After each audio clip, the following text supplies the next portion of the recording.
Greetings and salutations, everyone, and welcome back to Arch and Sargon and Savy now. Welcome, Savy. Hello. Where we will have a... Hello? Hello. Hello. Oh, there we go. A nice and UK-centric episode today, with a little bit of American, as always, thrown in. It's America too. America has returned from America. No, Sargon has returned from America, the land of the free, just recently. Oh, did you have a good time? Yeah, it was very nice. Everyone was very polite, and it was a very productive trip. Thank you. Oh, that's really surprising. Usually Americans aren't polite. No, that's not true. Wow. Basically, all Americans are polite. Ah, you've got us confused with the Canadians. No, Americans definitely do themselves down. America is a very polite place. Aw, it's so wholesome. Well, yeah, it's just my experiences of America. At least the South of America is. I mean, Oh, that's where you went. What New York isn't quite as polite, I suppose. No. But New York is barely even representative of America anymore. Well, yeah. I wonder what the percentage of the population of New York that is actually, like, local. America. That's actually a really good question. I don't know, and I refuse to go up there. It scares me. I've been to New York. Honestly, you're not missing much. Well, so I was born there actually, and so I used to frequent it quite often. But in the last 7 years, it's just gotten noticeably worse and worse and worse. And then my husband obviously doesn't want me going up there anymore. The last time I went up there was 2021 maybe. It was for a crypto conference, and even then, walking around on my own was just not happening. Heresy's the Let's see, 57% white, with white, of course, then including a certain fair few demographics of white, probably, but... I tell you, that's more than London. Yeah, that's better than London. Well, they're not accounting for an influx of, transient individuals. I also noticed that they don't list Hispanic here, so I wonder what that white truly that means. will be included in the white. Yeah. For some reason, the Americans That's include actually weird. Hispanic in white, which is really weird. Non-Hispanic? Population by race, non-Hispanic. I don't understand demographic distribution sometimes because they pull shit like that, and I just don't ask questions. It always cracks me up that Americans don't realize that Europeans don't have Mexicans. You don't? No. We do not. We have Italians. It's close, but... Spaniards don't really leave Spain, do they? Not very much. Why would they? It's a beautiful country with the perfect weather. Well, it's for Spaniards. Ah, that's one of the reasons. Another one of the reasons is the Spanish are lazy and poor. Yeah. Very poor. Yeah, that's another reason. Unironically, there's something to do with that cold and warm weather theory, because whilst I love to vacation in Spain, the people who live there, they live in just these terrible standards, like just favelas all over the place. It's weird. Man, I had to explain. Really? I had to explain to the Americans the other day that the Northwest Europeans, particularly the English, the hot weather doesn't actually bother us. We don't respect it, right? And so there's a reason that there's the phrase "only mad dogs and Englishmen go out in the midday sun." We see being affected by the weather as a sign of weakness of character, and so we go out in all weathers all the time, whether it's a good idea or not. Whereas the Spanish take an afternoon nap, right? So it's just it's very different people. Fiesta. That is true. See, but they got it right. They got it right, though, with the afternoon nap. I do agree with it. Well, you say that, but look how poor and shit their country is. Yeah. I thought you were gonna say, "Look at how poor and shit you are," and I was gonna be like, "True, man." We are also poor in shit, but we're not poor in shit because we're lazy. We're poor in shit because our government keeps giving all our money away to everyone else. Oh, you too? Oh yeah, in levels that Americans can only dream of, to be honest. Like as Oh my percentage of God. GDP, like you don't have an NHS to pay for. That is true. But they do have incredible corruption. That is also true. Yeah. Yup. There was a couple of things. Elon has been busy with DOGE again. He has one presentation here where it turns out that millions of people have just been given social security numbers, despite not being American citizens. Fascinating. You'll notice there's a strange trend here, where how many social security numbers were issued. Do you want to? Yeah. So let me tell you what happened here. We started at the top of the system. You want to talk a bit louder, maybe? We started at the top of the system, mapping the whole system of Social Security to understand where all the fraud was.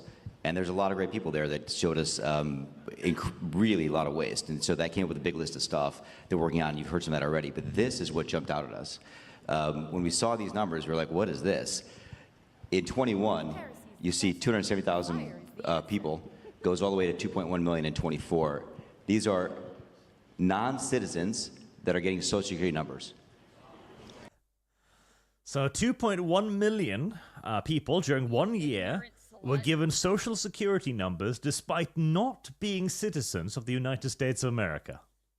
Worth pointing out, this sort of thing isn't done accidentally. Of course not. Like this is an entire bureaucratic machine that needs to be set in motion here. Yeah. No, this is done on purpose. Because a social security number isn't just something you know, it appears out of nowhere. This is a part of governmental records. It needs to be entered in triplicate format by 75 fucking bureaucrats. And literally put in a mine underground somewhere, apparently. Yes. What I love too about this presentation is like this is some of the most important government related news, but it looks like a tech conference. Like this is just such a tech bro presentation, and I love it. Yeah, we covered this on the podcast the other day, actually. It's a very interesting thing. If you look at historically, essentially what we could call the means of production and how they're managed and organized, the people who are at the forefront of production end up just taking over society, right? Because they are powerful and wealthy and actually doing the things that are creating new things for society. And so it's kind of inevitable that we end up with a tech bureaucracy at some point, because it's the tech bros who are producing and controlling the sort of crest of the wave, as it were. Yeah, exactly. And the government needs a massive tech overhaul because that's why it's so slow and inefficient. And then they just keep hiring people to work on these old systems and they don't know what they're doing. So then they have to hire someone else. And it's just this obnoxious chain. Even the slight government work that I did, the people that I had to deal with, you know, it's like they got one person in the office specifically designed to respond to certain emails. And then she has to pass you along to somebody else. And then they pass you along to somebody else. And it's like, just give me the original guy's freaking email, man. This is ridiculous. Yeah, I hate bureaucracy so much. Whereas an automated system would simply go like, oh yes, you need to contact this person, instead of needing to ask 15 people who you're supposed to be getting in hold of. Yep. Not to mention the justice system too. The justice system is perhaps the worst one. I brought up this example so many times this last week of in Austria, a girl, 12 years old, was raped by like a group of guys, and the guy was given a 15 months probation sentence and £670 in damages. He was given damages? No, he had to pay. Oh, right. He had to pay £670. Well, I know that sounds bad. I wouldn't be surprised. Yeah. I know that sounds bad, right? But actually, England can top this. So you'll see. Oh, boy. Let me just find you a quick link that I saw this morning. Here we go. Now, this is just the greatest thing you've ever seen. There you go. Let's see here. Rapists, what the hell? Okay.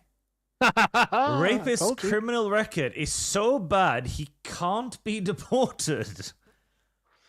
What does that mean? Yeah, surely that's the reason he should be deported. God. Or damn. just, If you know, you put- taken out back behind the barn. Yeah, put that into archive.is, Arch, and you'll be able to get it up. Yeah, that's what I figured. I fucking knew that was what. He can't be deported because if they send him back to his country, they're gonna go, you are a heinous fucking monstrous criminal. We're just gonna lynch you. Yeah. God, I think that was the same story that I saw, and then I just gave up reading it because I just couldn't. Because it like that problem is happening more frequently, and it's like just we are the only species that keeps our most detrimental to society alive, and I don't know why. I was like, this isn't a problem. This sounds like a solution to a problem. Yeah, I mean, this Yeah. is the reason he should be sent back, because he's so monstrous. But instead, he gets to stay in our country, which that's just.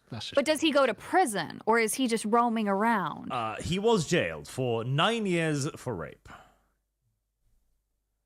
He'll be out in 5. He would not be allowed back in a witness presence. He claimed it would put his life at risk from Jamaican gangsters seeking to avenge his mother's role as an informant. Oh dear. Human How rights terrible. breaches. How terrible. Human rights was a fucking mistake. I was gonna say, how could I weave this into the 19th Amendment? Yeah, no, this it's not even about just women's rights. It's just the concept of aliens having the same rights as citizens is a mistake. Like, I they just think that obviously if you've shouldn't. committed more than one rape and there's undeniable proof of it and you're in jail for it, like just you know, you've forfeited your right to life. Like you've proven that you can't be a socially responsible individual. Well, that's true. A lot of people can't. Yeah. And there's the problem, though. If you do stuff like, again, the one in Austria, you are sending a very clear message to these people that they are above the law. Like, what do you mean he gang raped a girl and they filmed it and he got 15 months probation? Like, oh, wow. Yeah, that's nothing. That's like they're basically just legalizing rape at this Yes. point. Yeah, quite The literally. foreigners, Just an yeah. expensive prostitute to them, and it doesn't matter what, the individual says, and they just get to do whatever. Yeah. No, hang on. The thing is, we have this habit of characterizing this as a universal law. This doesn't apply to Austrian men. This Of course applies to not. foreigners in Austria. So, in fact, it's a Mhm. privilege that foreign men have over Austrian men. They get to rape Austrian women and barely receive any kind of punishment. That's the system working as intended. That it is, which is also why foreigners in America get social security numbers. And of course, the moment they Yeah. get a social security number, it doesn't really matter if they have a citizenship or not. Like, that's what's used for employment, that's what's used for claiming benefits, etc. They are all, for all intents and purposes, then a citizen of the United States with access to all the privileges of a citizen of the United States, including, of course, voting. Yeah, it's all by design. It honestly is.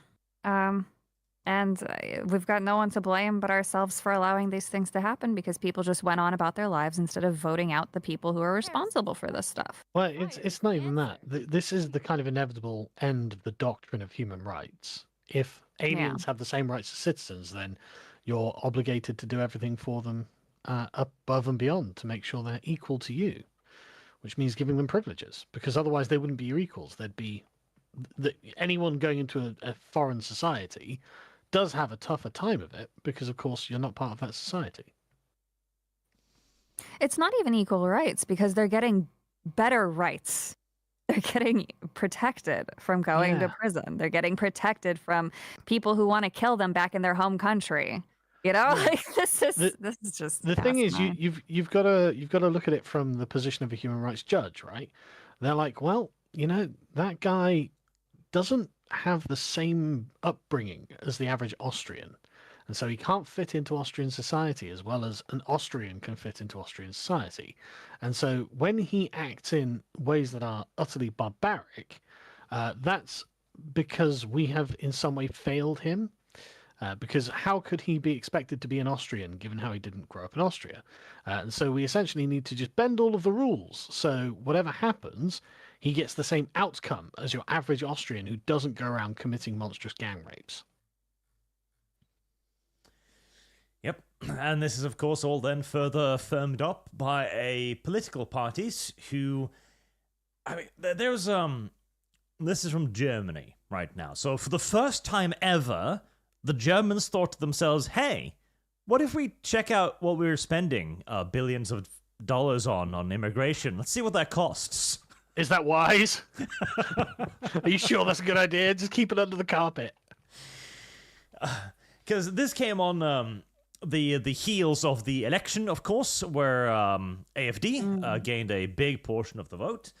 And it has revealed some interesting things. So that the AfD were right about everything? Largely, yes. Yeah.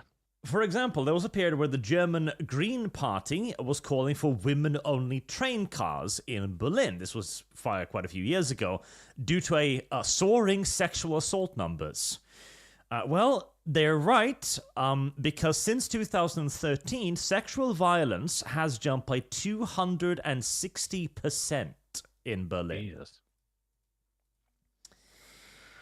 Germany is going to be the first one, I think, to cave. I actually don't think it's going to be the UK. I think it's going to be Germany, because they've fucked up royally between shutting down the nuclear plants. They just shut down, I think, their last one, despite admitting that they've been having issues for the past year. Yep. And there is such a divide between East and West Germany once again. And I honestly think it's going to be scary. So my husband's German. He keeps up with the German news. He still has tons of family in Germany. And he said that there's like whatever's going on right now is going to impact our travel. We may not even be able to go to like the countryside because he just doesn't feel safe even going back. Cool. He doesn't want to bring me to a place that's potentially unsafe. Like he refuses to let me go to the city too. He's like, we're never going to go until they clean this shit up. Yeah. I mean, it's not good. No, it's very, very scary. And like for my husband to feel that way, like that's weird, you know? Yeah. There's also, they're not just closing nuclear power plants anymore. They're closing their coal power plants too. This was from last week.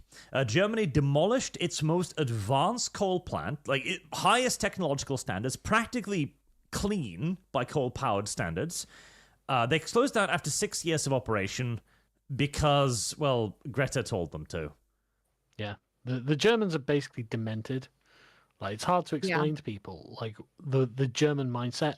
But there's a weird sort of tick in the German psyche where they will be provided with concrete evidence of how they're wrong about something.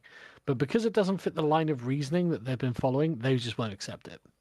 No, they'll just barrel on. Like, okay, listen, we planned to destroy this nuclear power plant and this coal hammer like 10 years ago when we weren't in our current situation. And because we are literally German, we are not going to adapt to changing circumstances ever. Simply barrel on ahead. This is literally what they're like. And the thing is, I lived out in Germany for 8 years, right? I've seen Germans do this in real time. And it's just like, no. You were just shown to be wrong. Why are you not, like, changing your course? Like, no, we have the ability to do this. It's like, that's not how it works. I think the saddest part of all of this is obviously this is going to create global crises. We're already in that thanks to, the housing market and everything, obviously. But the thing that upsets me the most about all of this is the fact that it's going to be young men who will have to rise up and change things. And they will be painted as the worst possible things in the world, like they already are. And I don't know, like there's just something really dark and grim about that, because it's just this continued cycle of having to unfuck things and, certain groups getting villainized for no reason when they're clearly making a difference, all because common sense went out the door. Yeah, that's definitely going to happen. There's I didn't want to live through this. I liked reading about it in the history books because, you can pretend that, okay, that's just a story. But we're going to actually live some of this stuff. And it's just, it's sad. Oh, and people in chat, like they're saying we already are. No, this is the best the world will be right now. In 10 years from now, it's going to be grim, it's going to be dark, and it's going to be gritty. Yeah, it's going to get worse. Yeah. And this all too is foreign influence. Like, Germany is destroying its energy production. It's ruining its energy production. Even whilst all of its strategic competitors are ramping up theirs. Like, Germany is making itself into a third world nation. And it doesn't seem to understand what's going on. And though I do think there are things coming out now with this report, for example. This new data shows that foreigners are responsible for 43.9% of all crimes in Berlin in 2024. These are the kind of numbers that even normal Germans can't really ignore. And the worst part is, too, 30% of those aren't even registered in Berlin. Like, they're just immigrants who have crossed the border somewhere. The German police have no fucking clue who they are. They're just living in Berlin, committing crimes, and nobody knows where they're from, how they got there. And this is just the reported crime. Yeah. Yeah. Imagine, here's, and this is the craziest thing. If a city could have a 43% reduction in crime, that would be considered like the most incredible governor, Miraculous. the most incredible, like literally a miracle. That would be considered the safest place in the world with radical changes. How do you sit there as an individual running a country, you have that number across your desk, and you say there's been a 43% rise in crime, here's the reason why, and then you just ignore it? How do you do that as a human being and go to sleep at night? You commit to an extreme doctrine of liberal rights. But at some point, doesn't the delusion have to fade? Well, I mean, I guess when you're getting stabbed in the street by the urban youth you have cultivated. But until that point, you can pretty much kick it all down the road, right? You can be like, you know what? No, society is wrong. Everyone else is evil. I'm good. I'm helping the impoverished and the underclass. And even when you're being stabbed, I want to bring up this example yet again of the Norwegian politician who was feeling bad that his rapist was being deported. Yeah, see, I was just gonna say that. I was gonna say you can't go off and say that maybe when they get stabbed they'll feel bad. It's like, no, they might feel guilty that the person stabbed them. Like, I've caused this somehow. Checkmate, I guess. Yeah, you good point. Good point. Even because there's been women in America. There was a chick from New York who was like, oh, I'm not gonna turn in my rapist because he was from a lower class and I don't want to be racist. And I'm just like, you know what? You get what you deserve at that point then. Yeah, you're kind of encouraging it at this point, aren't you? Yeah.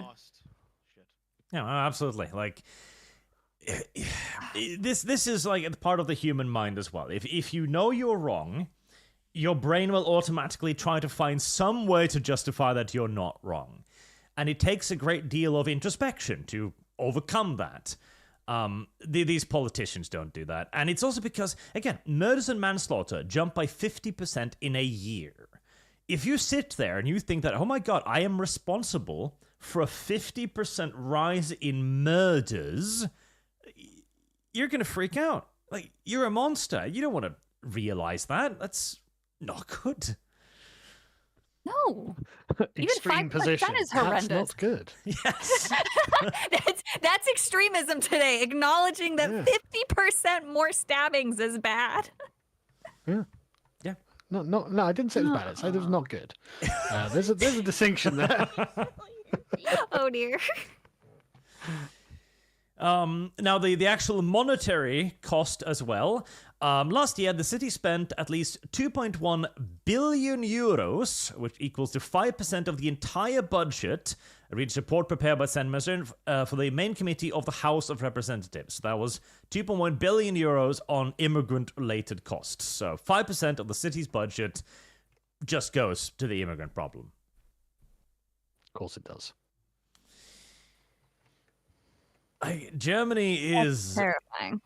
Germany's just fucked. Like, and this also comes along with ever-increasing authoritarianism in Europe as well. They tried to ban the AfD for running for election. They couldn't. They recently jailed Marie Le Pen and banned her from running for elections in France. Oh, France is screwed too. They've got some crazy stuff coming out of there. Well, I mean, literally jailing your opposition leader for what amounts to a completely trivial crime is... I mean, I would love to see... Because, so, as I understand it, Marine Le Pen has been accused of using money to... The Parliament gives the party in the EU and in France for assistance in the other one. Right, so EU money went to the French party or something like this, right? Yes.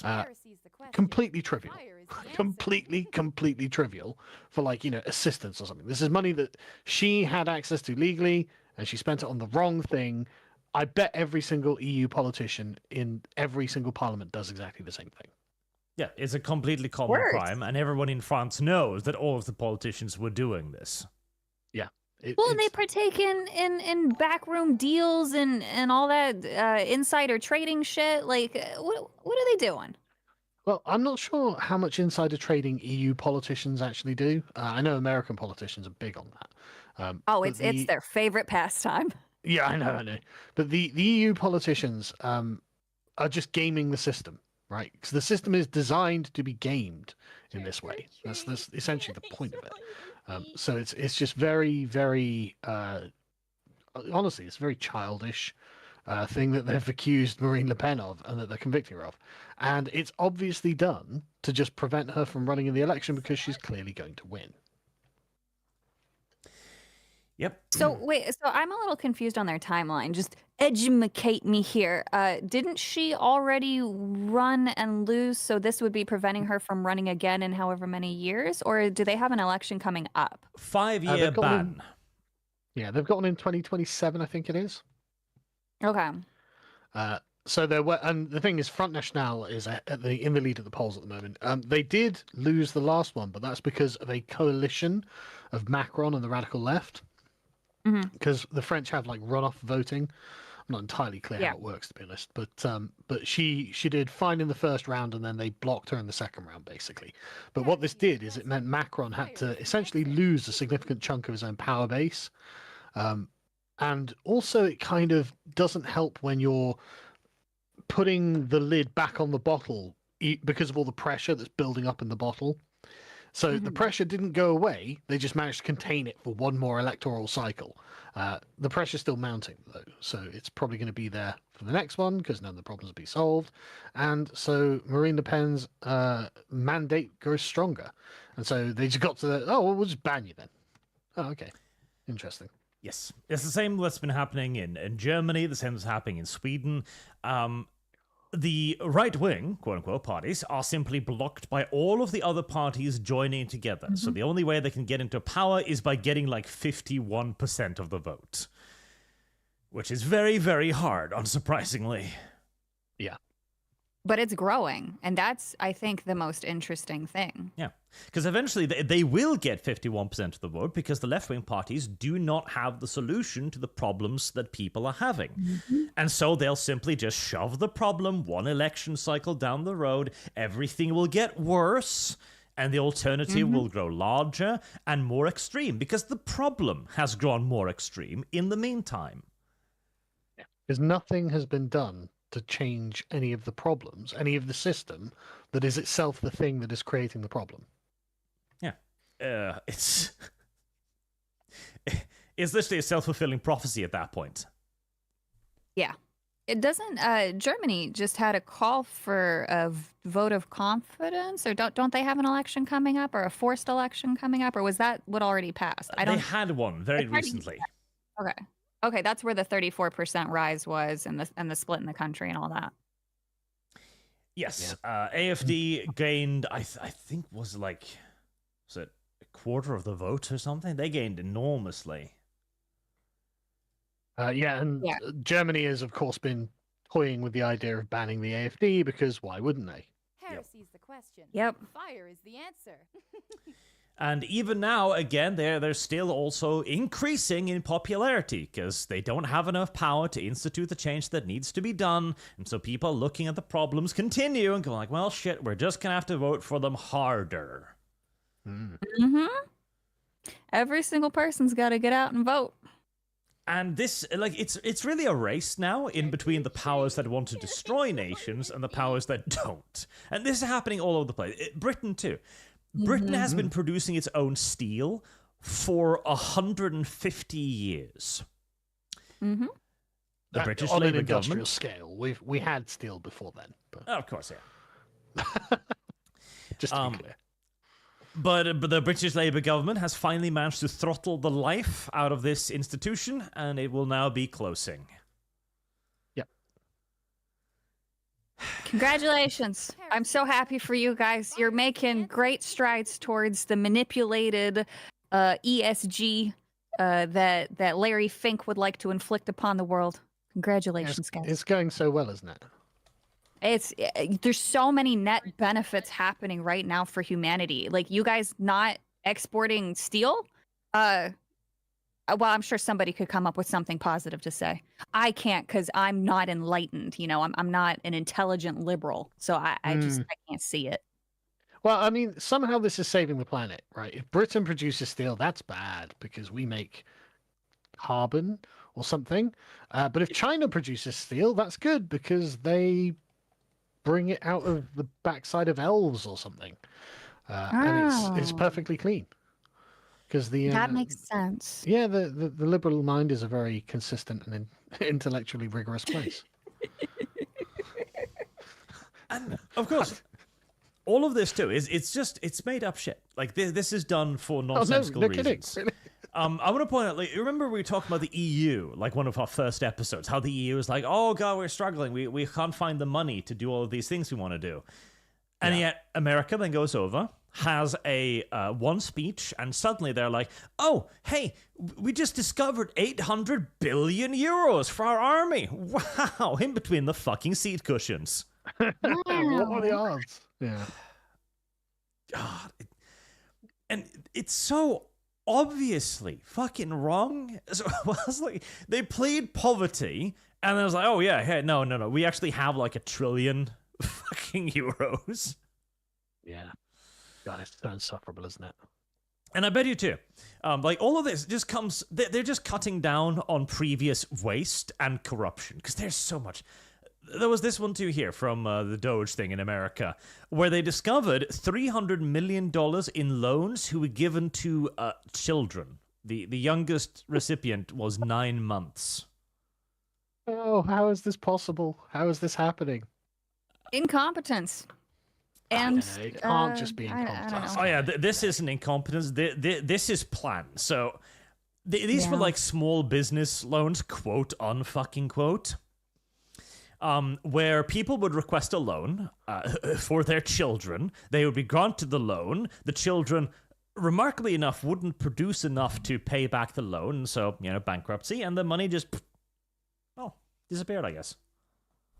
Amazing. Do you know what I love about all this? So, I love giving this example of how fucked our system is. That kind of shit happens. A few years ago, I finally make a generous amount of money and I decide to be honest with the IRS. Oh, that's your first mistake. I know. Trust me, I know. I'm still fucking paying for it. So, in the chaos of my taxes, I had forgotten to list a certain income. However, that income was indeed already taxed. They had the money.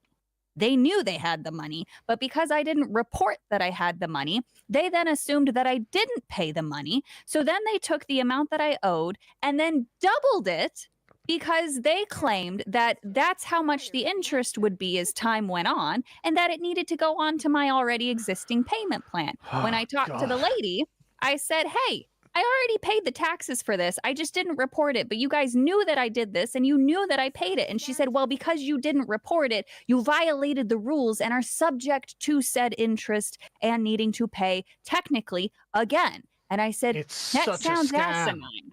Yeah. It's such a scam. fucking hell. The entire modern day tax system is a scam. Like the entire purpose of a tax report is to hope that you make a mistake. Because the government knows exactly how much money you have. They know exactly where you have it. They know exactly what you've paid. This is not a mystery to them. You hit the nail on the head with that. That is the most terrifying thing. The woman I was talking to, super, super nice, right? Like, she did what she could for me.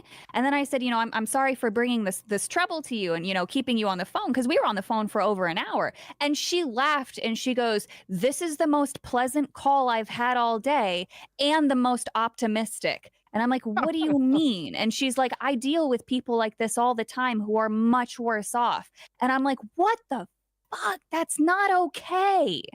You're like, what do you mean? It's like, well, my job is literal evil. All I do is I'm a spreader of evil in the world. And I'm here to do evil things to the citizens. And so someone being pleasant to me is a really unusual experience. And I don't know why you're being so nice. Like, I mean, people got to do a job, all right? She was there. She was just... someone's going to spread evil. Exactly. Someone's got to do the evil. She's just a victim. All right, I couldn't just yell at her manager. Oh, if I could talk to a manager, though. She's just a lightning rod for a system literally designed to fuck you. Yeah. Mm-hmm. Again, like taxes. Taxes are, oh god. And the worst part is too, because we have like tax systems that depend on percentages on your income, etc. So they need to calculate out each and every person's tax bracket and so on. We waste billions just in manpower required for this, where you could literally set up an automated system that just goes like, oh, you earned this amount, okay, your flat tax is 10%, there you go, deducted, go away. I mean, it's literally like something I could program in C+ in about 20 minutes. Mm-hmm. Yes. And all of these, because the deductions you have too are super simple. Like, okay, you have a deduction for $300 that you use to your company, etc. Like 98% of this shit. Because when I was growing up, before I got into doing proper business stuff and accounting and shit, I thought the tax system was some kind of magical entity where accountants could trick and trill and find ways to get around systems, etc. It's pretty much just plus and minus. Mm-hmm. It's not complicated in the slightest. An accountant... It's just a lot of reading. Yeah, literally. And it is made far more obtuse than it ever needs to be. Like, they actively make it difficult to find out what you don't have to pay taxes on. And if you do pay taxes, they're not going to tell your ass. Like, well, hey, we screwed you out of this amount. No. Well, and that's the scary thing, too, if you think about the average intelligence. I don't consider myself a genius by any means. I think that I'm pretty average, all right? That means 50% at least of the United States is dumber than I am, if we use me as the metric. That's horrifying for them, once again, to have to deal with something so complex. Because if my dumbass can get confused on something or forget to do something or whatever because they had the information, they could have just given it to me, but no. That this actively screws over other people. And it's like, how did we become complacent with this? The taxes were supposed to be temporary at 2 to 5% or some shit. How the fuck did we agree to 20? How the hell are some people in this world paying 50% on their fucking taxes? My grandparents in Canada. The Danes pay something like 55%. Yep. That's insane. Yeah. My local government introduced a temporary property tax 10 years ago. Oh, yeah. I love that. 10 years ago. Yep. It's genuinely the Thomas Sowell thing. There's nothing more permanent than a temporary government initiative. It ain't going away anytime soon. God, it's so insufferable. And again, all of this is just taxes raised to pay for yet more governmental fucking welfare systems, yet more immigration, yet more waste, even as we lay absolute decimation upon our economies. That's so insufferable, isn't it? And yeah, all of this is... It is our government actually trying to destroy our fucking nations. It is absurd, and yet that is the only way this makes sense. Arch, they're bringing social justice to the world, actually. I'll have you know. They are indeed. And it all gets and we are, as Savy says as well, we are heading towards something far more spicy happening. This appeared in England a few days ago. Take notice, anyone facilitating the settlement of Muslims or illegals in our areas will be held responsible. We are watching. Right. That's not in England. That's in Northern Ireland. Northern Ireland, UK, basically the same thing. It is part of the UK, but it's not England. And they're an area of the country that's very used to terrorism. Yep. Very used to being parochial in their politics, because they are, of course, have been subject to much terrorism from the Republic of Ireland. And so that doesn't surprise me in the slightest that they would put something like that up. The stories, too, from Ireland, though, are getting suppressed. There's some really scary shit happening there, too. They're speedrunning the English experience for some reason. Yes, that is the best way to put it. I know, what's his, Conor McGregor, isn't he throwing his hat in the ring because even he's had enough or some shit? Yeah, but the thing is, he's going about it the wrong way. Yeah, I think so too. I think he's better off supporting someone else who aligns with his goals. But oh, it's not that. No. Like Conor McGregor becoming a politician is a brilliant idea. Oh, okay. It's just the president of Ireland is like being the king of England. It doesn't really mean anything. The presidency in Ireland is a ceremonial, symbolic position. For some reason, they just copied the English monarchy for some reason, but made it elective. What Conor McGregor wants to do is start a political party and run candidates and take seats. That's what he needs to do. Yeah. So that's what everybody needs to do, because the real power lies in having a full cabinet and a full group. Yeah, it's not just, you can't just forming go in. the government. He needs to form the government, right? So he needs to knock off this worry about because I mean, to become the president of Ireland, you need to be selected by some politicians. I can't remember who it is, but basically they're both woke leftists, and they're never going to nominate him for election for president. And even if he got it, it wouldn't be able to do anything with it anyway, because it doesn't do anything. The executive functions are carried out by the prime minister, the Southcheek or whatever, how they pronounce it. And so he'd need to form a government. So I mean, Conor McGregor has more followers than the Irish people in Ireland. So if anyone could, mount an assault on the system from outside, it's him, because he's got millions of followers and he's world famous. So he could do it. He just needs to be serious and get on with it properly. Yeah. Yeah, I think that's going to be the future too. A lot of people just building up social media accounts to be able to run for political parties. To be honest with you, I'm not sure how useful social media accounts are for this sort of thing. What's actually useful is having a network of local activists. Yeah, going door to door, because that was the whole reason why Pennsylvania turned the way that it did from Scott Presler, I think is his last name. The Republicans owe so much to Scott Presler. He has done such phenomenal work for them. Conor McGregor needs someone like that, basically. Every single politician needs somebody like that for sure. If you're going to be in politics, you need somebody who's going to be able to be on the ground for you.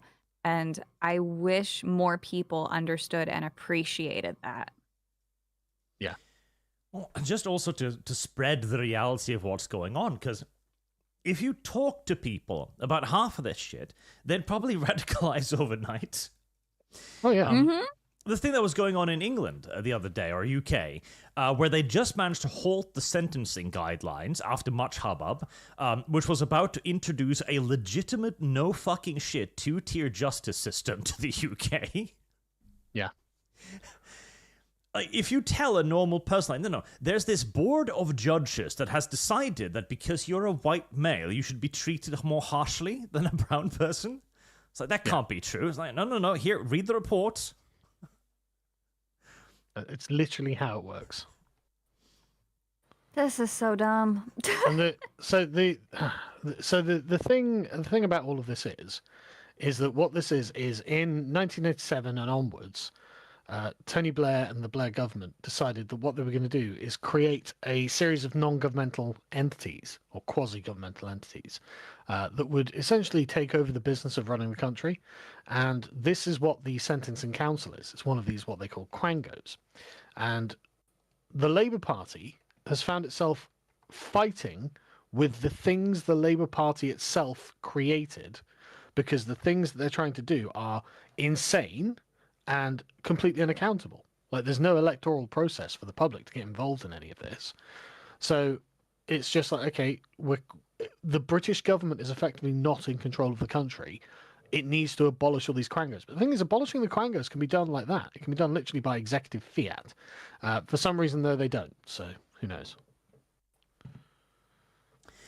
Well, because probably Keir Starmer would have no actual problem with this coming into law. The problem is he got caught. And this looks really bad.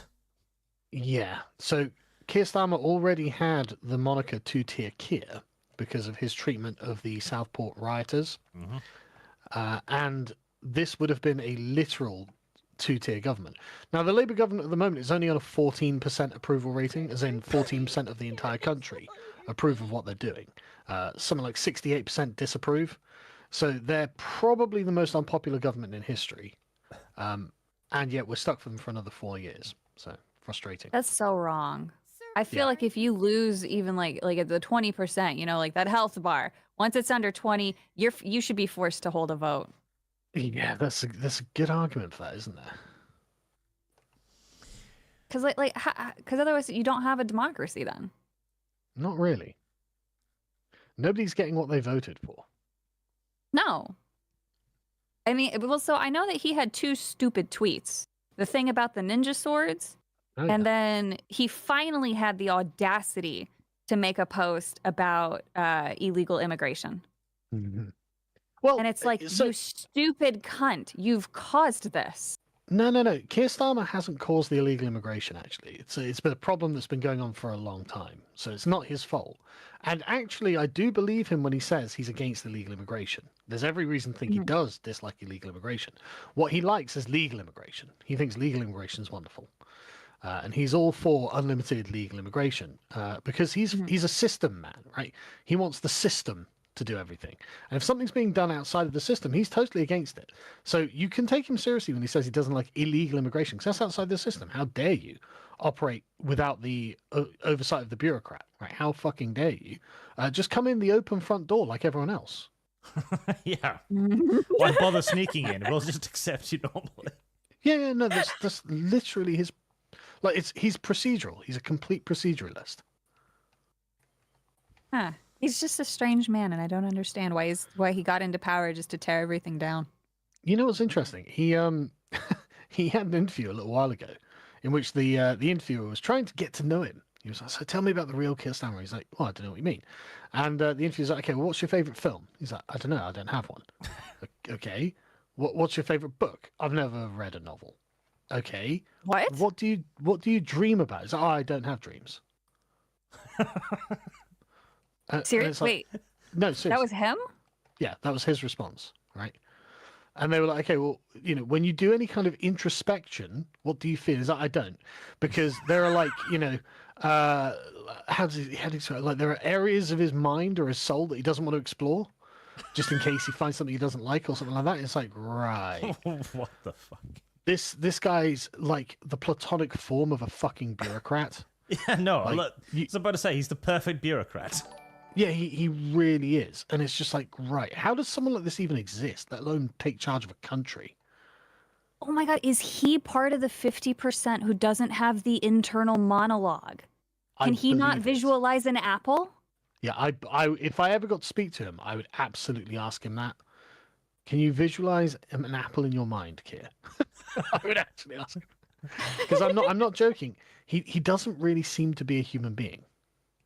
No, half these people really don't, but he's a completely different kind of beast. He kind of reminds me of a more robotic form of, who's the Facebook guy? Zuckerberg. Yeah, my mind's blanking on lizard people. Zuckerberg has got way more personality than Keir Starmer. Like, yeah, no, he definitely does. But like, they're both just weird in those extreme, strange, inhuman ways. So one thing about Keir Starmer is when you discover what his career has been, you realize that this guy is fucking demented. So he used to, for free, travel around the world, find murderers who are on death row, and get them off of death row. Did he ever get anyone off death row who actually was innocent? No. Okay, fuck him. No. All of these people are guilty, right? He knows they're guilty. He knows they're Yeah. all guilty, right? He just doesn't want them to be executed. I mean, there's a story of him where one of the times he's ever felt empathy, the human feeling, Human What he emotion. perceives, what he perceives is empathy. No, genuine empathy. When as a human you look at the condition of another human and go, oh, that's terrible. The only time that's ever happened for Keir Starmer is when he went to a Jamaican prison where like child murderers were on death row, right? And he walks into this prison and he goes, oh my God, the conditions of this prison are terrible. These poor child murderers. Look at them. They're suffering. I have to do something. And Keir Starmer is responsible for getting the death penalty abolished in Jamaica. So all of those child murderers, well, they didn't get executed. And eventually they'll be let out of jail. What is his motivation for abolishing the death penalty? I assume it's because he loves people who kill people. That explains so much about the state of things. Yeah, I mean, there was one particular story of a child murderer he got off, who this guy had killed a mother and child, like the mother in front of the child, then killed the child, I think it was. And Keir Starmer was like, oh my God, they're going to kill this poor man. And it's like, right. I think you're just evil, Keir. I think you're actually like an active agent of evil. I think he's somebody who needs to be studied because usually when you have somebody so sympathetic towards a killer, there is some sort of obsession there. Typically you see this in like the crazy women who write fan and love letters to serial killers and cultists and things like that. But he's doing this in a completely different way. And it's not something that's ever been really studied or looked at in psychology. Well, it is. What he is a pathological liberal, right? Like I was saying earlier, he believes that society made these people bad, right? They didn't choose to be bad on their own. They were made bad by society. And so, it's not fair to kill them. It doesn't matter that they literally were torturing people to death, children to death. That doesn't matter, right?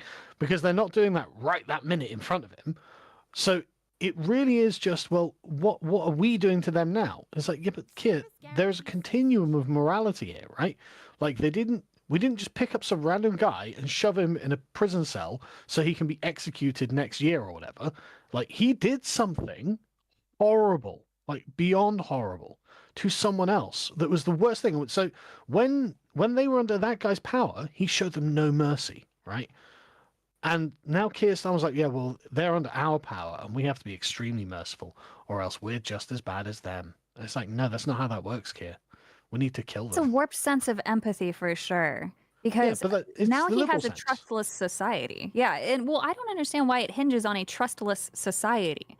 Because liberalism, by definition, requires high trust. But you can't have high trust when you bring in barbarians. See, this is what the social contract is for, right? So what you're thinking is people who are going about living their lives just being normal, right? That's not something that's like expressly intellectual, right? Most of it's kind of habitual. Like you go around and you say, morning, Bob, how are you? Yeah, I'm good, blah, blah, blah. And you get on with your lives, right? You're not like laying out a plan. Whereas the liberal says, no, everything needs to be planned. And so what we need is a social contract. So we sit there and we lay out an enumerated series of rights. And we say, look, this is what we all agree to, don't we? We all agree to it. Yes. So now imagine you have a 90 IQ or 70 IQ barbarian in your midst. Well, that guy isn't really smart enough to understand a contract, right? And so you already begin from the proposition that this person is being punished by society. And so the whole thing, it doesn't matter like whether you're friends with these people. There are rules. There's a rule in place. And if that person violates the rule, well, they go to jail, blah, blah, blah. There's a reason to, be concerned about it. But the point is you don't need trust anymore because we have rules. And it's like, yeah, but that's not how reality works. That's not how human beings work. And yet, for some reason, the liberals will never admit this. It's a really, really strange notion because you can't have the rules without the trust. And they seem to forget that. Well, and you I can don't have know the how trust else because the barbarians aren't real. Like, the barbarians just simply haven't been introduced to our system yet. Mm. And if we treat them really well, like forgiving their gang rape of our children, they'll learn. Why don't we just give them all our money? Yeah. We will literally just pay them to live in this country, and eventually they'll become civilized men just like us. Yeah. It's fine. It'll work out. If you throw enough money at someone, they'll become civilized because that's worked so well so far. Yeah, that's how it works, and that's genuinely what they think. It's genuinely what they think. These people are the victims of circumstance. They're not moral agents. They're incapable of doing wrong in some regard. They are but simple children, and it is our burden to lift them up on our backs and carry them up the hill of civilization. Yeah. And it doesn't matter how many people they stab or rape on the way. Some would even say that builds character. That's what the liberals believe. Yeah, I guess. You're Yes, it does. blessed to be chosen to get stabbed and raped. I can't believe how correct Rudyard Kipling was proven. Oh God, he so was. He really did understand. And okay, this was the other day. I found this fascinating too. From Lord Miles, he brings up something interesting in relation to this directly. My impression of dealing with the locals in many parts of Africa is that they believe in magic soil. They don't see white areas as being nice because white people made those areas nice. They see white areas as being nice because of magic, and the evil, selfish white people are trying to keep the magic all to themselves. I think they've got a point there. Definitely. They'll complain endlessly that the white parts of the world don't have litter all over the street, burnt out cars sitting in vacant, overgrown lots. Well, have you seen France? And don't have daily shootouts like the ghetto they're from. It never occurs to them that they are the reason why the places they are from are so shitty. Then they'll come over to those nice areas, make them exactly like where they come from, and not see the link.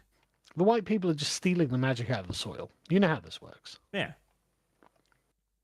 They're, There's a whole Final Fantasy game about that, basically, where the white people are stealing the life force of the planet, all for themselves. Yeah, they're exhausting the magic so that when Bunkway comes to England, there's no more magic left for him. Yeah, that's how that works. Damn, they're catching on. Because this doesn't seem to. This doesn't seem understandable at all from a European perspective, but you also have to remember, again, the average IQ in Africa. It's like, maybe. Well, it's not very high. It's not very high. No, not dreadfully I high. like to think that I'm good at empathizing, but I genuinely cannot put myself in a position where even as a child, I would look at that argument and say, yeah, that makes sense. Like, I just genuinely couldn't. Like, have none of them ever put something in the ground and then watched it grow or die? Like No. you would catch on to pattern recognition at a certain point, wouldn't you? Like, oh, it rained, the plant is doing good. Oh, it hasn't rained, the plant is dying. You might that not. pattern- Little things like that. Because the pattern that recognition is different. You put the plant in the ground and it grows, then your family comes over and goes, hey, that's a nice plant you've got there. You know there was a village in Africa that was killing bald people because they were convinced there was gold in their heads. How many heads do you have to break open to realize that's not true? When was this? Was this in the last 50 years? Yeah, it was fairly recently. I can't. Surely it's not many heads you have to break open to discover that actually bald people don't have gold in their heads. See, not with that mindset. What if you quit Right. and then the next one has the gold? It's literally the mining meme, isn't it? It You guys is. mine along and it's yeah. Good point. Yeah. If I quit now, I'll never get that gold. Just keep that grind going. You'll find it eventually. It's like shitcoin mining. God damn it, man. All right, let me do a couple of the super chats, then we can move over to Keir Starmer calling Adolescence a documentary. Ah, yes. Bingham 951. Hi Arch, tell Savy about your dead body kink curry. Excuse me? I don't know either. This is a fresh thing that I've No, developed. no, apparently. no. We're not going to ignore this one. That's too specific to rub off. We started spicy with super chats. Excuse me? That's just my chat. Occasionally they dream things, I'm pretty sure. Oh, is this like the brony dream and then you getting exposed for not actually being a connoisseur of the culture? See, at this point, my chat has made me a brony more so than anything by constantly producing meme of me as a pony. If you meme it enough, it does become true. I mean, I admire their dedication, but at the same time... This is off topic. Tell me about the dead body fetish. I don't know. I genuinely can't remember. Did you compliment like a coffin? Did you think that some mortuary person did a good job on the dead body face painting? I mentioned that dead lay, as in when the woman isn't very active during intercourse, that I didn't mind that. So I guess that's where we're coming from. Oh, well, that is probably the first steps into necrophilia there. As long as we'll stay on step number 1, I guess. That seems a little bit of a leap. No. I'm an expert in these things. I'm diagnosing him. It's fine. Ah, okay. Adolescence, Savy, do not hold back. Chat has paid for you to give Sargon the full treatment. Give it to him. Give chat what they paid for. Well then. Alcoholic Ed, Arch, fix your playlist. Armageddon is missing episode. I think that one, yeah, that one was copyright claim or something. Several videos about the Astartes and not on the Astartes playlists. Blame GW. And the Sabbath Wolves need the order flipping around. That is my fault. I'm too lazy to fix it. Alexandru, since last week the Saxon was routed, I shall say now hen, eagles do not raise. Hen? Eagles don't raise hens? I don't know. Captain Blue Shadow for $20. Thank you. Hello, Art, Savy, and Sargon. I've been hearing that some of the people Trump sent to El Salvador were in the US legally, and one was sent based on tattoos. Do you know where I could find info on this, or could you to cover it? I don't know about it. Yeah, there was only one story so far about a woman who was quote unquote here legally, but here's the kicker, right? So she was removed from, I think it was El Salvador, when she was a child. But for 40 years, apparently her thing was pending. They were supposed to do something, but nobody ever followed up. So she was technically, 40 years has passed. She didn't do the stuff that she was supposed to. She got deported. I think, I don't know. It's a whole messed up thing. That's it, though.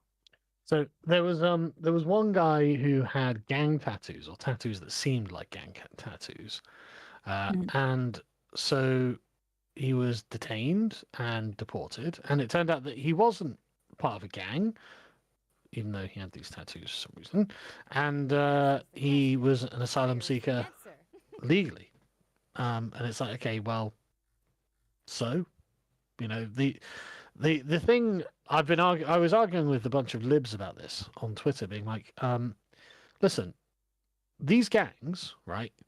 Their literal motto is murder, rape, control, right? They literally break into countries and then murder people.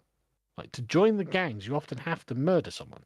So if you're not a part of this gang, getting a tattoo that looks like you're part of this gang, it's a pretty fucking stupid thing to do. And I've got to be like, why are you doing that? Why would you, do that? But okay, secondly, fine. That means that if you're like, right, we need to get rid of all these gangs, so anyone who looks like they've got tattoos as part of this gang is a suspect person, and we arrest them and deport them or whatever. And if it turns out that's not correct, then they can be released and compensated, right? Or you can do nothing, let the gang members continue wandering around, and people can die. Right, so it's like, okay, while you like prosecute like an individual gang member at a time, people will die. So on one side you've got people who can be released and compensated after a couple of months of inconvenience, and on the other side you have the inability to resurrect people. So I think it's actually better to err on the side of caution when dealing with psychotic gangs like that have been coming across the US border. And so it seems like a reasonable compromise to make for me. Yeah, I would largely agree. Logically, that errors were made. All right, rescind the error, fix it, compensate the person in question, but we can't stop the entire system because of it. Yeah. There will be errors made, but again, these people are alive. They're not dead.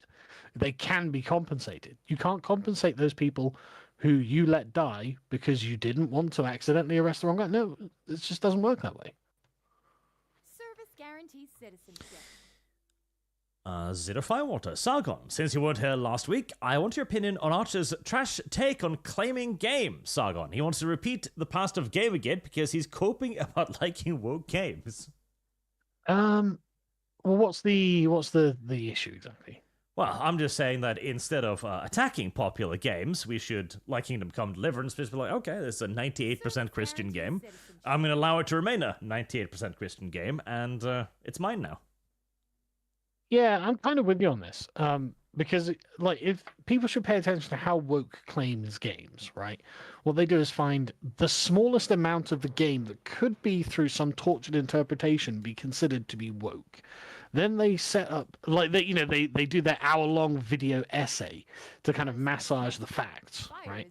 And so they twist and, like, bend definitions of several different interlocking concepts until finally Starship Troopers is a communist property, blah, blah, blah. And actually media literacy chuds, the humans are the bad guys to the ravenous aliens, right? And so they'll do this to the most right-wing things in the world, because the point is to take things away from you, right? So you can't enjoy things. It's to make sure you feel like you own nothing and the culture is against you. And defeating the left involves us doing that to them. They have to understand that everything on earth is right-wing. And the more they like something, the more far right that thing is. So we absolutely should take any example of baseness in any video game or piece of entertainment and say, yeah, this makes this right-wing. Right? Every leftist thing, no, explain it away. Explain how it's a misinterpretation. No, if there's any amount of baseness in it, no, it's a right-wing property. End of story. The left owns nothing. That's the only way to win this. So I think you are right on this, Arch. Yep, and because that is what the left does. A beautiful example recently, Marvel Rivals, a game that sells literally based on tits and ass, and the left is like, okay, but it does representation right. They will try to claim... does Kingdom Come Delivery for the right wing. Yeah, they will try to claim anything. And even if they fail, they lose nothing, but if they succeed, they gain everything. Like, yeah, they take something away from you. That's the point of it. And if we don't take anything, well, then we just allow the opposition to claim everything. So, yeah. And we'll sit there with nothing, go like, why? Why do we have anything? Yeah. Yeah, so basically take as much as you can. We can settle the difference afterwards. Mm-hmm. I wish companies and game devs would take one of those articles and just go, you're fucking stupid. It's not that deep. They won't, but if I had a game company, I would do that.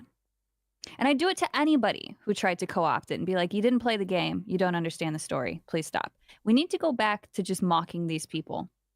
There was a thing yesterday. I had posted about it. Overwatch got a fluff piece from Rolling Stones. And in it, one of the recent character designers, they were talking about, I think his name is Havoc or Hazard or something like that. Three of his limbs were blown off, I guess, and he's got prosthetics. And they went on this crazy DEI tangent of how important representation is. And yeah, we've had prosthetic limbs before, but it wasn't done with as much care and consideration. We even had consultants come in because lived experiences are so important. And all the while I'm sitting there as I'm reading, I'm thinking, Genji had like 90% of his body blown off. You know, it's a tragic story. Does he not exist? Also, it was never about that. No, it never was, and you can tell. Yeah. And again, all of it is about taking something away from the right. So we have to focus around taking these things away from the left. No, this isn't your property. This is our property. Yep. It's a part of just demoralization and the general decrease of things you like. Exactly. And again, like this pissed me off recently as well. This thing here Oh God. from the Odyssey, where they have a fucking Viking longship in the Mediterranean. Can I just add something as well, right? There's a reason that we're constantly discussing Starship Troopers with the left, right? The reason that we're constantly having the Starship Troopers discourse every fucking day is because they're bitchy, right? They're so fucking salty that they can't claim it. Because no matter what they do, the argument on our side is just too fucking strong, right? Starship Troopers is a right-wing utopia. The humans are unalloyed the heroes of this universe, and there's simply no argument on the left for it. And every day they're fucking salty about it. Oh, you chuds, you don't understand media literacy. It's like, that's right, we don't. Bug's bad. Bam, bam, bam, bam, bam. Right? And that's why this is continually in their minds. They can't get over it because they lost this argument. Yeah. And again, I want to point out as well, no matter how badly they lose, no matter how impossible the ground, they'll just keep trying. Yeah. They will literally identify with the bugs. The recent Trench Crusade debacle is the same thing, where one of the developers claimed that there is no clear good and evil in this universe. So on the one side, soldier defending Christianity. On the other, heretic legionnaire with a baby strapped to his belt. Moral equivalence. There's no Can't tell the difference. Yeah, no good and evil. Yeah, you cannot possibly differentiate between the two. Do you know who's just as morally valid as the guy who protects the baby? The guy who murders the baby and pins it to his fucking belt. Yeah, painting little satanic symbols on it. Yeah, it's just fucking ridiculous. Again, this is the thing. We will shy away from a property because it has a touch of wokeness. We're like, it's poisoned and we can never touch it again. Meanwhile, they will be like, oh, hey, friend. Yeah, and it's because as far as they're concerned, they live in a fallen world, right? Everything is right-wing, everything is evil, everything is bad. So any amount of wokeness is a glimmer of hope. Well, welcome to the opposite side, guys, because for us, we live in a fallen world. We live in a woke world. You know, woke's fucking everywhere. Any amount of right-wingness, that's a win. Take it.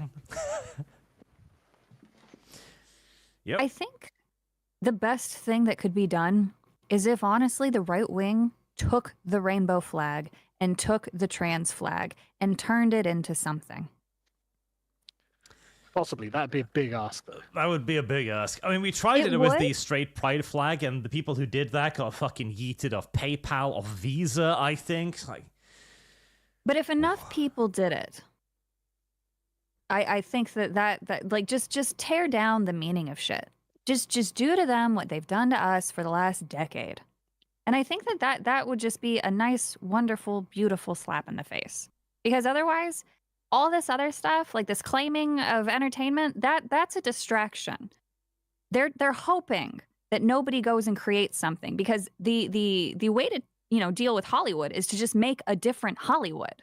The technology is there. It's so much easier than it's easier than ever to make a movie, right? Like, you don't have to go into Hollywood to make a movie. They don't want us, though, to go make our own movies. They want us to keep relying on them. It's more work, but at the end of the day, they're not going to make any money. But I mean, it's a big job. It is. It took Hollywood a long time to become Hollywood.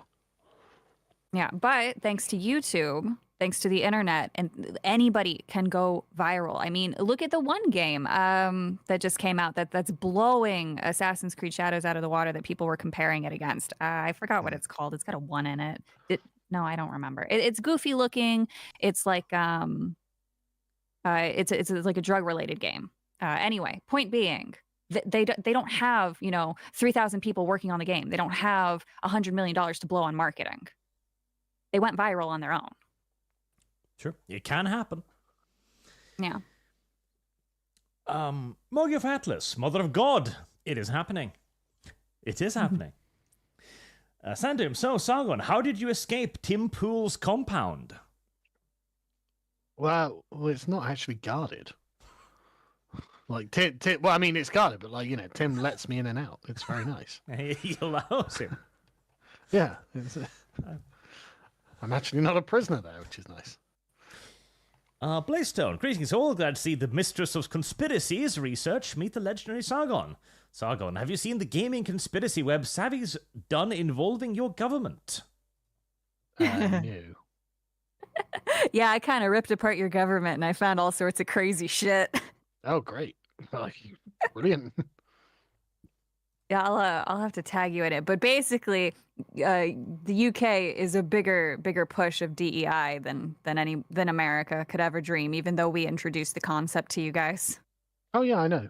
Like, they're genuine true believers. I was having a discussion with this Afghan taxi driver the other day, and I was trying to persuade him that, no, look, our government really believe in all this stuff. Right? He was like, oh, this is obviously just a cover for, stealing our resources or whatever. It's like, okay, one, you live in Afghanistan, so calm down. Well, you did live in Afghanistan. But two, no, they're genuine true believers. Like, they really think this, and you won't persuade them otherwise. Yeah, it's very scary. Your UKIE. Have a look into that if you haven't heard of it. Yeah, I mean, we spend unbelievable amounts of money on woke shit. Yeah. And hey, that's a perfectly nice little segue of the Adolescence show, which has been in part funded by the UK government, incidentally. Yeah, we covered this on the podcast the other day. It's literally a psyop. But so Adolescence is really interesting because it doesn't really tell the story they're saying it tells. That's true. Yeah. So Arch, do you want to begin? I guess. Well, just to frame the thing. So, Adolescence is a Netflix show that is the single most effective piece of left-wing propaganda they probably produced in the last 10 years, and it is being used as such to the point where Keir Starmer calls it a documentary. Like. Legislation is being written into law around a fictional crime committed by a fictional boy against a fictional girl. It is incredible. And again, this goes to show how good the left is at taking a victory and just fucking running over the hills with it. And this is everywhere now. You've got it in Norwegian news, where we've got articles now going like, and this is how evil won. It's like, motherfucker. It's mad, I hate these people. That's really all that it comes down to. Like, I typically don't have generalized hate usually, but I just hate these people. Like, every woman pushing this, it's just making me so misogynistic. Like, I'm so over this shit. Okay, so Arch, you watched this, didn't you? I did watch it, yes. Yeah. What did you take from the story? My takeaway was that this was an example of toxic femininity, dominating society and leaving a young boy with no answer to the question, what is masculinity? And that's Definitely a big problem today. A valid interpretation. But, I took from it is if you were to reverse the genders of this would be a heroic story of a young woman who was standing up to her abuser. True. Because the story is explicit that the girl that he stabbed was orchestrating a bullying campaign against him. And was causing a giant pile on social media. So it's a warning about the danger of social media and what happens when you bully someone to the point of kind of losing their marbles. And it's like, right, okay, so that kind of frames this boy as kind of the victim of the society around him. And when you actually look at the society that's presented in Adolescence, everyone hates it, right? Everyone hates their job. They hate the schools. They hate being a cop. They hate the prison guard hates being the prison guard. Like, everyone hates the things that they do. And it's like, wow, this is kind of crazy. That, like, the school is presented as the most unruly and abusive place, where the teachers are just constantly belittled and insulted by the students. The students are completely unruly. They're fighting all the time. Like, fights just break out in the playground. And the police officer's like, I fucking hate this school. No learning is done here. And it's like, yeah, that's true, but why is it run this way? Like, why is it like this? Like, they're constantly being told, get off their phones, no phones in class, and yet they're all still on their phones. It's like there's no discipline. And it's the phones that are the problem, because of the phones, through social media, that they use to bully this kid into going mad. Because this kid was either going to kill himself or kill someone else, right? And in this case of this documentary, kill someone else. So this makes this entire thing, documentary, this series, this makes this entire thing kind of like the feminist version of Joker. Like, this is what they were worried about with the Joker movie. Remember about the panic in 2019? When like, my God, Joker's going to cause an incel uprising. Do you remember that? Mm-hmm. Yep. Well, this is what this is a representation of. This is their version of Joker. Right? And they're like, yeah, see, this is proof of the incel uprising that we've made up in this fiction. But it's like, okay, but look at the world. The world you live in is the product of your ideology, and you hate it. It's terrible. It's bad for these kids. It's bad for the people around them. It's the system itself seems to be designed to humiliate. Like when the police officers strip Jamie down and like check under his fucking scrotum and stuff, and it's like, what are you doing? Like it's just a horrible fucking system, and you can tell that everyone involved in it hates it. And it's like, okay, yeah, Jamie's the problem here. It's not everything else that made Jamie what he is. It's him. It's just him. And that's the narrative that they're running with, but that's not the narrative that's actually presented to us in the series.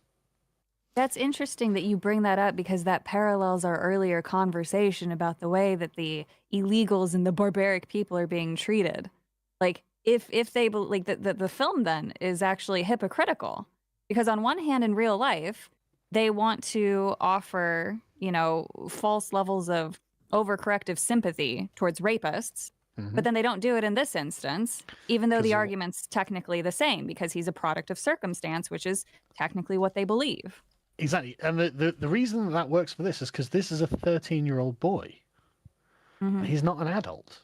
And yet when he's being interrogated by the woman, the psychologist, she treats him as if he is an adult. She's like, what's your sex life like? It's like, the fuck are you talking about? He's 13. Wait, what? Oh, yeah. Somebody wrote that in. I need to see the the fucking writers for this, because they clearly didn't consult an actual psychologist. Oh, yeah, evidently. But she asked him about like his sex life, what he thinks being a man is. And it's like, he's 13. He doesn't know. What are you talking about? Right? There's like and the thing is, the kid responds in a very realistic way. He's like, I don't know. What? I don't know. And she's like, do you watch Andrew Tate? No, I don't like all that red pill stuff. And it's like, so this kid expressly says he does not watch the red pill stuff. He's not influenced by the manosphere. The only time the manosphere interacts with this guy is when he's being bullied, because the girl who's bullying him is calling him an incel. Like, she's bullying him for being a virgin. This has to be artificially inflated. There's no way anybody genuinely considers this good writing to the point of making laws around it or calling it a fucking documentary. The thing is, it kind of is good writing. That's the thing. Oh, yeah. Like, the show is very well made. You should watch it. Yeah.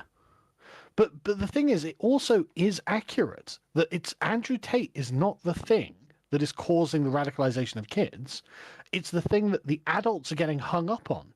Because Andrew Tate only comes up like once or twice, and it's the adults going, oh, yeah, this is that incel Andrew Tate stuff, right? Mm-hmm. They don't understand it.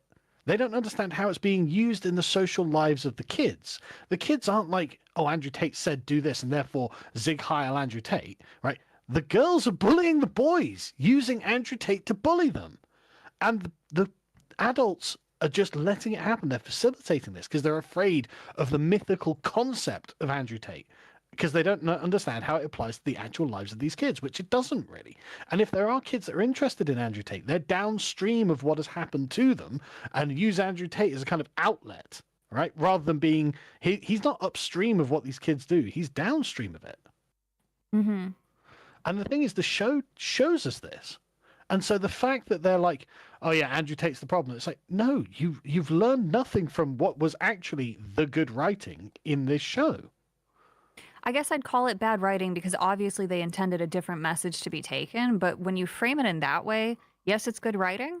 But again, the people are taking the wrong message, and it's all intentional. Yes, it's like the best thing that could be done, and I believe this in any facet now, because this is not the 90s and early 2000s anymore.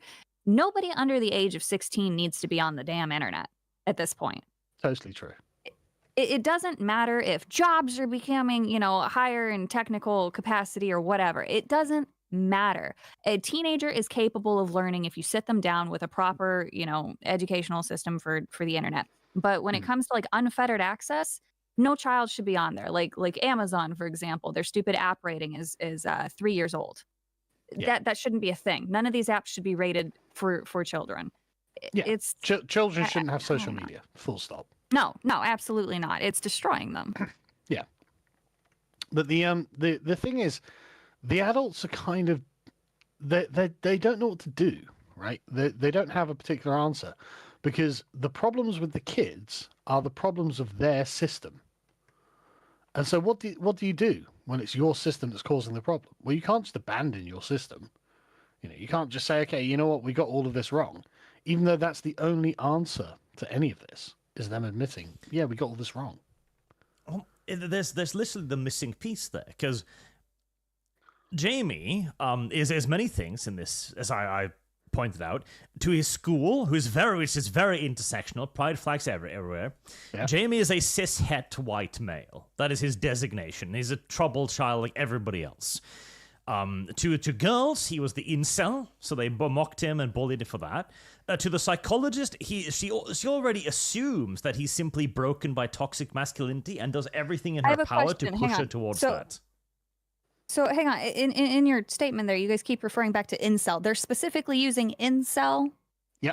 Well, the girls use incel to insult him. Basically, they're saying you'll be a virgin forever. Yeah. No, but he's a 13-year-old boy. Yeah, that's the forever part. But I would hope he's an incel. The psychologist also treats him as if he's an adult and asks him about his sex life and all this sort of thing. So essentially, the 13-year-old boy is thing. Yeah, he is being treated like an adult man in the series. Well, that's because the psychologist she's trying to figure out what masculinity is to him. And again, she knows not what masculinity is either. She asked, like, oh, what about sports and beer and tits? And because that is the entirety of masculinity in her worldview. And Jamie doesn't know. He has no concept of this. He hasn't been taught what masculinity is. And so obviously he then shows what she views as toxic masculinity, which is him getting upset. That isn't toxic masculinity. That is him being asked a question he doesn't have the answer to, and then being hammered on that. What is this? What is this? What is this? Yeah. Until he goes, I don't know! And the thing is as well, it's unfair to expect him to be able to articulate just a ready answer to that. I mean, it'd be impossible for an adult to do, let alone a child. But also, she tries to introduce, essentially a bunch of feminist concepts into the dialogue, right? And he's just like, I don't know what you're talking about. None of this means anything to me. Because he's just actually portrayed as a really normal 13-year-old boy. And she is trying to be ideological with him, and he's not ideological. He's not, trying to do the manosphere thing or anything like that. It's nothing to do with anything that's actually happening in the story. And so the whole thing is it doesn't understand its own subject matter. No, this is the perfect example of something that could and should be claimed, because for all of the intent of making this into a left-wing piece, and it is being ran with as that, this is a complete justification of our position in every way. Here you have a kid who committed an act of violence, not out of hatred of women, but because he has no idea how to be a man anymore. He has no reference point. But also, it wasn't random, and it wasn't out of hatred of women. She was bullying him. Yep. She in fact, was bullying him out of a hatred of men. So just so that way I can get a clearer picture, because I'm the only person who hasn't seen this on this panel. When did the psychologist come in? Was this before or after the stabbing? After. Okay. So that explains sort of the questioning and why they think they would write it that way to be believable, but that's completely not believable. The second thing is I'm still getting hung up on the visualization, because you guys just, again, described this very vividly. It's a school with pride flags. It's a school where everybody there hates their job. It's a school where there's no control. They literally just made the biggest argument for the right on why they fail, on why the left shouldn't be in power, on what it led to. 100%. the teacher of one of the classes, he's just hasn't turned up. You know, the police officer who's trying to investigate, his son goes to the school and he's like, this school's fucking atrocious. Like, these teachers are slack. They're not interested in doing their jobs. They're getting disrespected. There's no hard boundaries because the students know the teachers can't actually do anything to them. You know, like, the teachers have no real power over the students. And so the students are just completely acting out. They don't give a shit. No, it's, you know, not our problem. You know, fuck you, and the losers. left wrote this. This the was left wrote funded by this. the government. The left wrote this. Once again, they've failed their own assignment. Yeah, because what Jamie represents is a kind in this.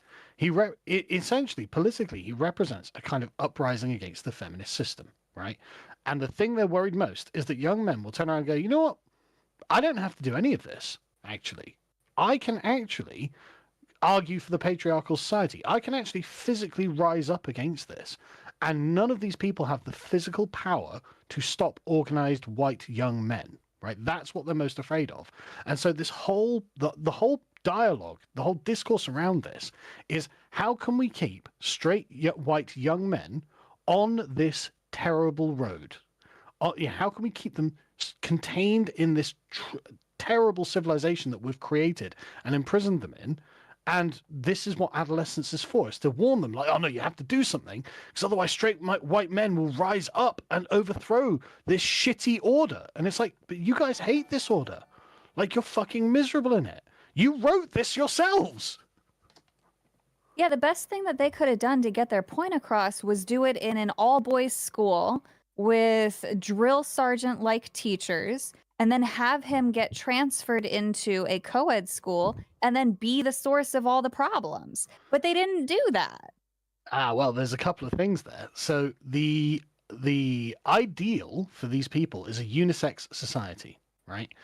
So they don't want any real distinctions between boys and girls. And there's at one point in there where this black girl sees the boy who was his friend, Jamie's friend, and she was obviously complicit in the bullying campaign.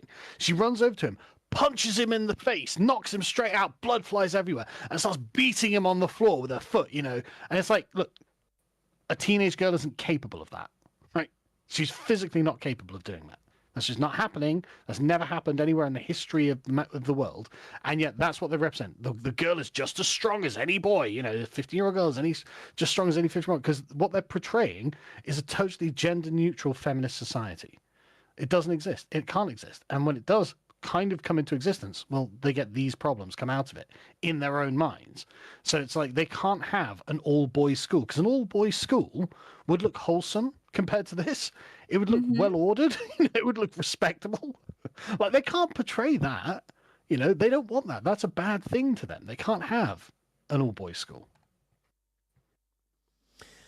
And again, like, throughout the entire thing, they don't understand that male part at all. They demonstrate that. The psychologist, too, asks him questions that demonstrate that she doesn't understand what is masculine. For example, like, does your dad ever get angry? And James is like, yeah, once he got upset. It's like, oh, well, what do you mean by that? It's like, well, you know, your dad's getting angry. Isn't that bad, Jamie? Oh, that's another thing as well, right? So the dad is the most wholesome character in the entire thing. He's totally sympathetic, right? Now, right from the word... Sorry? No, they like the way they treat him too, but continue. Oh, yeah. Like, so the dad, he's really, really present, right? From the word go, we see the dad showing his son lots of affection, physical affection, emotional affection. You know, he's a good example to his son, and he's doing the right thing. He's doing his very best, and the son obviously really looks up to his dad. And the show spends loads of time trying to undermine the dad. Right? Yes. Yeah, that's a great scene, right? The son, when he's arrested, the son tells the dad goes, look, just tell me, did you do it? And the son says, no, I didn't do it. And the dad, right, well, there we go then. We've got nothing to worry about, you know? I believe you, right? Puts total faith. And of course, the son lied, which is heartbreaking to the dad. But the point is, at no point can anyone say that the dad is a bad guy. Right. And the worst they've got is one time, you know, like a year or two ago, whatever, something happened. It's never explained what happened, but he got really angry and he like broke his shed. Right. Okay. Like, you know, throughout the thing, it's like, has your dad abused you? The reason that Jamie has to get humiliated before the cops is so they can check every part of his most intimate parts of his body to make sure he's not being sexually abused, brackets, by his dad, right? Another point they're like, you know, essentially the psychologist is like, you know, so your dad then, and Jamie said, he doesn't hit me. He's never hit me. You know, and he's very aggressively defending his dad against the system because the system wants to be like, there we go. It's the man that's the problem. The man has abused his son. The son has turned out bad because the man abused him. It's like, no, the girls in the school abused him. You know, the system abused him is what they're saying, is what's happening. The system that they created. Exactly. And they're looking to place the blame on the dad, but the dad is the one blameless guy in it. And the 4th episode is the dad trying to come to terms with what's happened because he thinks he's responsible for it, but he's not fucking responsible for it. Like, he didn't do anything wrong. The dad did everything right, and it's fucking harrowing, frankly. And again, they go after him so consistently. The first thought of the police officers, he was probably the father. The father constantly worries that he's doing something wrong in the investigations. Finally, the dad has like the episode 4, long bro, like, I should have done better. We should have done better. At no point does the mother even consider the possibility that she's done anything wrong. Her only feedback the entire time is, I was a good mother. Yeah. And I think she probably was, don't get me wrong, right? But the father was, honestly, there's just nothing that the father does in the series that you could ever point to and go, well, this is where he went wrong. He didn't do anything wrong at all. He did everything right. Yep. This show just sounds like it's going to frustrate me if I watch it. I try not to give Netflix much of my time, but... Honestly, it's not bad. In fact, it's very good, to be honest. It's a very, very good show. I definitely recommend watching it. But the leftist interpretation of it is just flat out wrong. Yeah. Yeah, I think that's probably the more frustrating part. It sounds like something that's worth dissecting in terms of the imagery, just to be able to quote tweet Starmer there, or whatever the heck his name is, because he was the one who said, we need to use this as a documentary or whatever. And it's like, dude, a documentary against you and what you believe in? Because Yes. That's a great idea. I agree with you, Keir. This is a documentary about how your society is shit and is victimizing young men. Yeah, because toxic masculinity, I hate what they've tried to turn it into. It was approaching the concept of actually other people projecting onto men what they thought masculinity was. And so like this idea that men couldn't have a moment of weakness with an individual, that was toxic masculinity, the prevention of showing emotion. But they've turned it into something completely different and overcorrected as usual. And now they want men to, wear dresses and be effeminate. But well, I mean, that's not what it was. No, I mean, Andrew Tate is actually a fairly good example of what you could characterize as toxic masculinity, right? It's like masculinity without chivalry, right? Without concern for weaker people. That I can concede that's a form of toxic masculinity, fine. But that's very rare. Like, very few men are actually like this. And most of them... if you talk to anybody too who actually watches Andrew Tate, most of them are not taking away his more extremist caricature-like behaviors. There were a couple guys who I sat down and talked with, and they're like, "No, it's just I got on a schedule because he said losers aren't on a schedule. Losers don't wake up early. So what do? They turned around and started waking up early, and now their lives are better." I'm not making a justification for Andrew Tate, but no. You got to sit down and listen to people who listen to him. I was about to say, actually, I think you're completely right. I think at the threat of what Andrew Tate believes is definitely overblown, right? Yeah, like he is degenerate in his morals, but like the worst really about him is that he's unchivalrous, right? I don't know whether he's guilty of any of these things or whatever, right? But that's the real problem. It's not that there's nothing appealing about Andrew Tate. It's not he doesn't have virtues. I mean, he's a champion kickboxer. He's a multimillionaire. He must be competent at something, right? He's got, tens of millions of followers, and he would have way more if he wasn't being deplatformed from everywhere, right? So he must be good at something. It's not that there's nothing appealing about him. It's just that I can see why women, broadly speaking, look at what Andrew Tate is presenting and say, okay, I don't like this. This scares me. Yeah, I bet it fucking scares you, right? So how about making it so Andrew Tate isn't really an appealing prospect. Right? If you gave men something wholesome to buy into as men, then they wouldn't be interested in Andrew Tate. They'd be contemptuous of Andrew Tate. Exactly. Yep. You don't have to counter something with hate and tearing it down. Love is the best way to solve a problem. And they claim to be the party of love, but nothing they do is ever done with love. There's no genuine love there. And sometimes love has to be tough. You know, you can't just let a rapist off because he comes from a shithole country. Yeah. The proper thing is to say, well, I love my country. I want to keep my people safe. How can we do justice by them because a crime has been committed? You can still technically be a bit merciful to the rapist. And the most merciful thing to do would be to deport his ass. Yeah. And the same thing with everybody wins. For example, it's not just to treat boys like defective girls, right? It's not just to ignore the fact that boys are just different to girls. Like, boys' punishments should be physical, right? They shouldn't be mental. And this is why episode 3 of this is such a difficult watch, because this is the kind of punishment that girls would give one another, but it's not the kind of punishment that boys would give one another. Like men would give boys, you know, you would have them doing, you know, laps around a field and push-ups and, you know, whatever. You'd have them doing physical pain, you know, for girls, it's emotional pain. You know, it's emotional trauma that they have to go through to be processed in this way. And so but to a boy, that's not punishment. That's a torture. That's evil. You know, that's I'm trying to destroy you emotionally. You know, that's not something that boys understand in the way that girls understand it. So it's just like the whole thing is totally back to front and totally unsympathetic. Yeah. But it's actually a great series, and I thoroughly recommend people watch it. And again, claiming things for the right wing, well, this is definitely something we can claim for the right wing, because it's such a fucking step on a rake for the libs. Like, they're just like, yeah, so look at this thing. And like, I saw a comment on a video I did, and this guy was like, yeah, my wife watched it before I did. And she came into the room and she's like, God, I felt really bad for the boy. I was like, yeah, I bet you did. You know?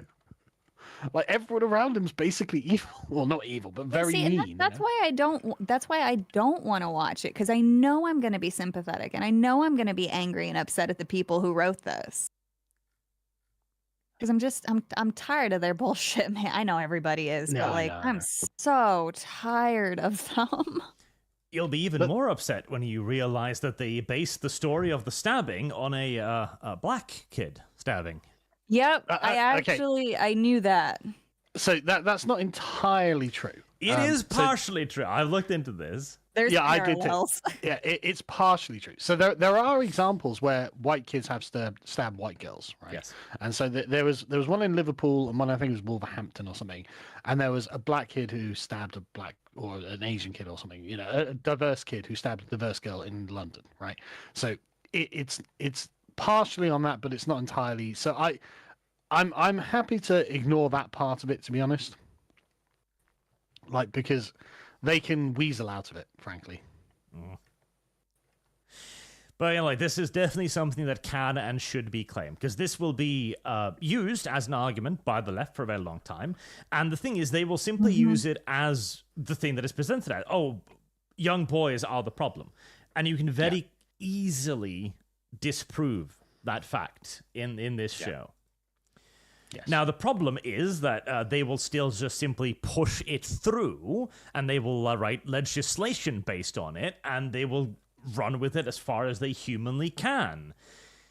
And we can't stop that, because that is simply just the left wing's remaining power in society. And I think, if anything, this too is a valuable reminder to everyone that thinks we have won, that we haven't won yet. We are not there. We are winning. We have not won. What have we won so far? Just out of curiosity. The U.S. government. Yeah, the U.S. government. So honestly, it feels like barely.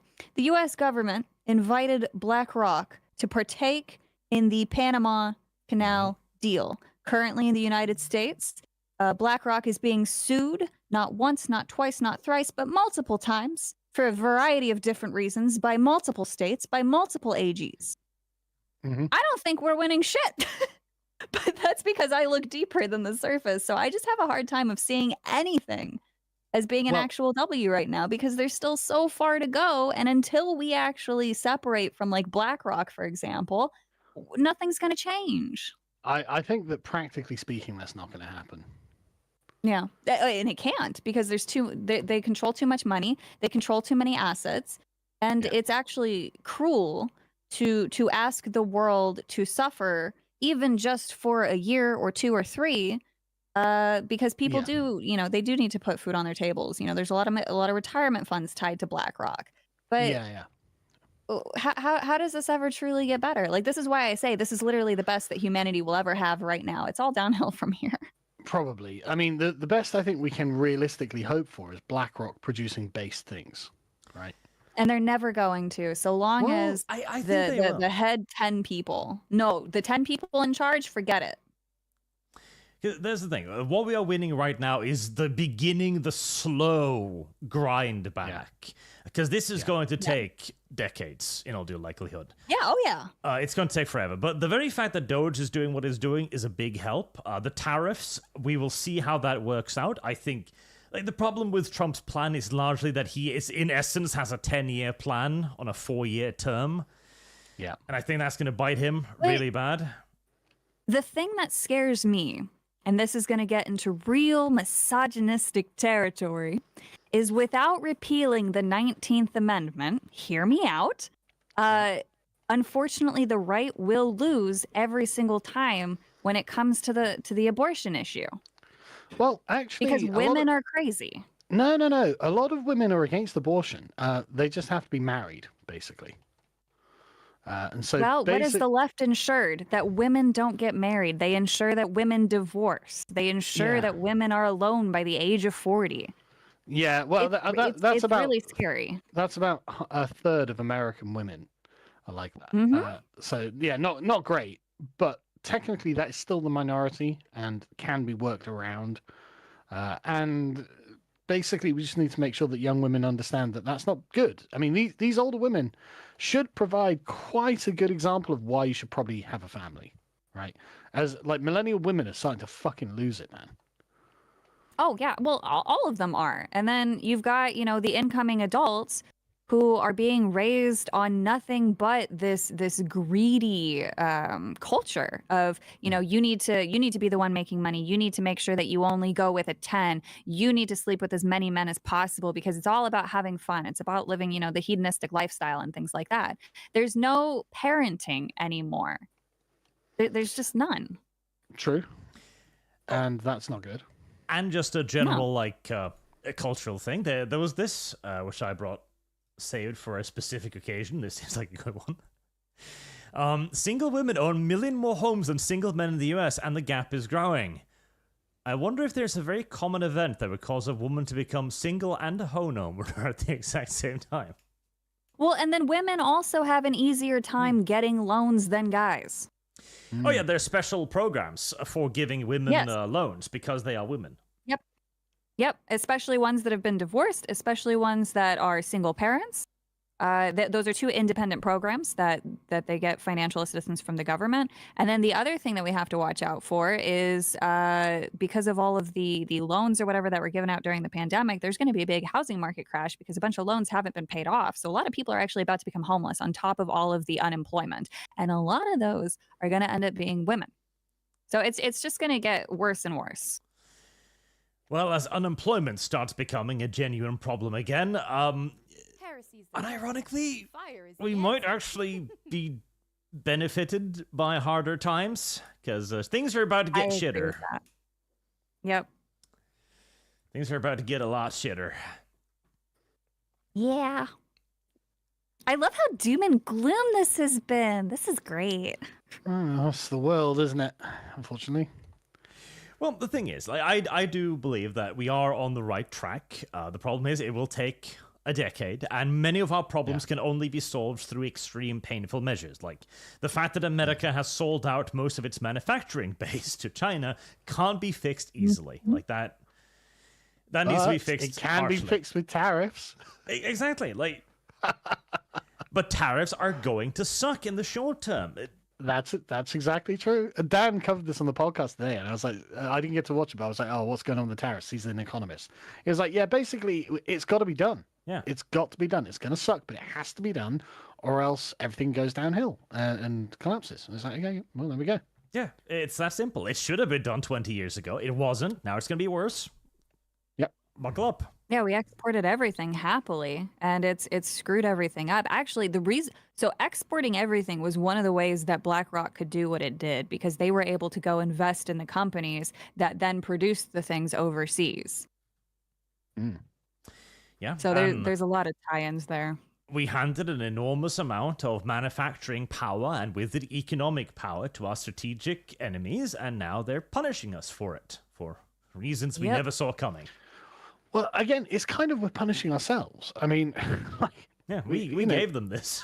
Yeah, exactly. China didn't steal our manufacturing. We handed it over. Yep. I was like, okay, well, great. Brilliant. Fucking stupid. What are you going to do? That's the thing, too, that I hate so much about the ESG and DEI conversation. People just want to hand it off to China. Like, oh, China funded this. You dumb motherfuckers.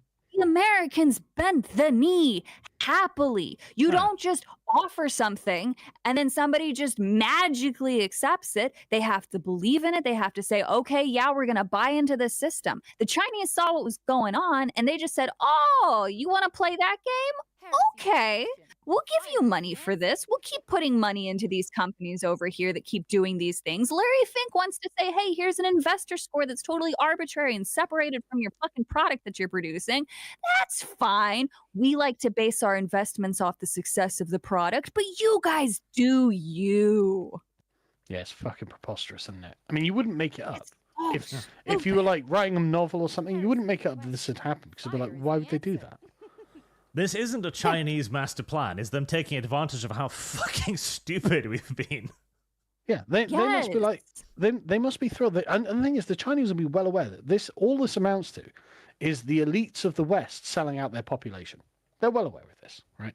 And they must be like, well, great. This is so good. It's going to be the Chinese century by the end of the century. Mm-hmm. And again, like this is the thing too. Again and again, China has not been able to believe how easy it has been to seize cultural relevance from the West. The Marvel Rivals games was the perfect example of this, where China didn't even want to make Marvel Rivals to begin with, because they saw how shit Marvel was doing in the cinema, and they were like, we're not going to make any money off this, and we're not going to get any real cultural significance from this either. And they was like, okay, just give them tits and asses, make the females attractive. We'll dump it on the market, no fucking advertisement, we'll see what happens. Number one, everywhere, because it was that easy. Attractive males and attractive females, and suddenly they own one of the biggest gaming successes of the year. And China's like, what the fuck? It can't be that easy. It's beyond that. So all of the top gacha games, all the top revenue come from Chinese companies. Yep. I did not know Love in Deep Space was made by a Chinese company until people started talking about it more. And I'm like, there's no way this kind of smutty filth is made by China. Oh yeah, they're all for doing it for us. They ban it for their own people, mind you. Yeah. Well, the Chinese are still giving them money. No. So China's still getting an uncensored product too. They're still getting a good version of the product. They're not getting a censored version. Same thing with Genshin Impact and Zenless Zone Zero, and then some of the other ones. They're not censoring them the same way that we think that they would censor them. They're allowed to partake, and they're the biggest funders. But still, globally, those are the top profiting games. They're all from China. And if you were to compare that to their animation from 7 years ago, back when like Chinese anime was first starting to be a thing, like it was a joke, like people laughed at it because it looked so bad. But within just a few short years, they're now producing some of the most incredible visuals I've ever seen in animation. I have lost. Yep. Like they perfected the 3D anime look and mixed media before Japan. And I think that's crazy. Well, because we're standing still. Like, the best of Western entertainment, particularly in animation, was made in the 90s. We've barely advanced since then, if at all. Yeah. Do you remember in Star Trek when they'd be like, here's here's a song that we have from like the the late 20th century or whatever, right? And everyone's like, well, why don't they have anything from like the 22nd century? Well, this is why. Yep. This is why. This is why. Complete and total cultural stagnation. That's the reason. Yeah. Like, America was the undisputed cultural hegemon, and that is slipping rapidly. And the only reason it hasn't slipped further already is because the primary opposition, like China, didn't realize how weak it was. Mm-hmm.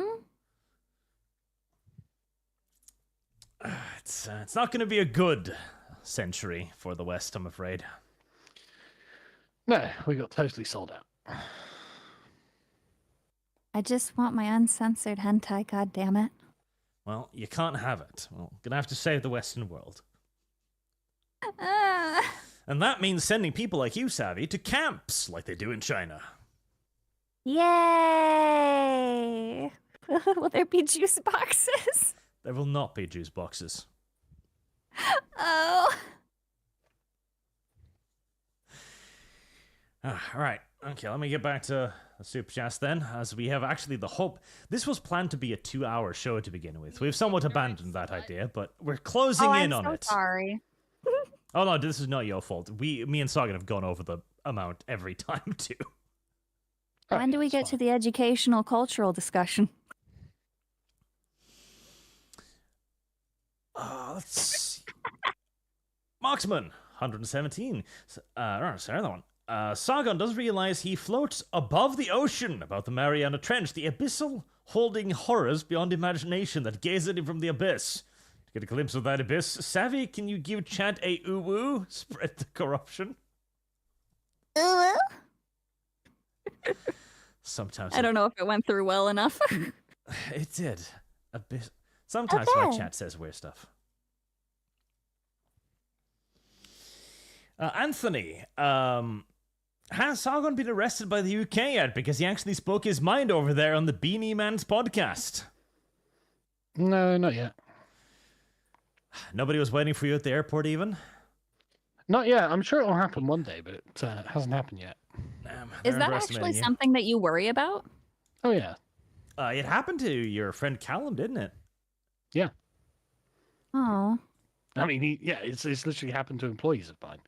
Or ex-employees of mine. So it's like, this is a real... I mean, we live in a communist dystopia. Like, yeah. It is true that we are ruled by communists, right? Yep. Yeah. England is a sad place. Yeah. No one's happy, if it helps. Unironically, we getting in the same direction. Norway used to be the world's happiest country. We're now on like 5th, which to be fair is still pretty good. But what's the top one now? It's not New Zealand anymore. I think it's Finland these days. Oh, that's a lie.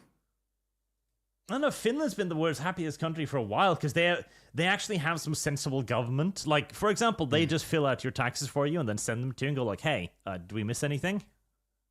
You're like, no, not at all. I certainly don't owe you any more money. Actually, yeah, you never hear about them in the news. Do they have any immigration problems or no? No, because nobody wants to go to fucking Finland. There was an example where a bunch of Iraqis, quote-unquote refugees, went to Finland. Oh. And after something like 3 months, they basically requested deportation back to Iraq. Yep. Was it too cold? Yeah. Oh yeah, climate-wise, Finland in that Finland regard. fucking sucks. Yeah. Oh, I like it, but that's just because me and the sun don't get along there. See, like, Norway is fairly pleasant because of the Gulf Stream, which heats our country to a livable standard. Finland ain't got that. Finland is like the extremes of northern Russia. If you're outside, like, half of the year, you might just die. See, that sounds like my kind of place. Oh, God, YouTube. Fucking memory issues.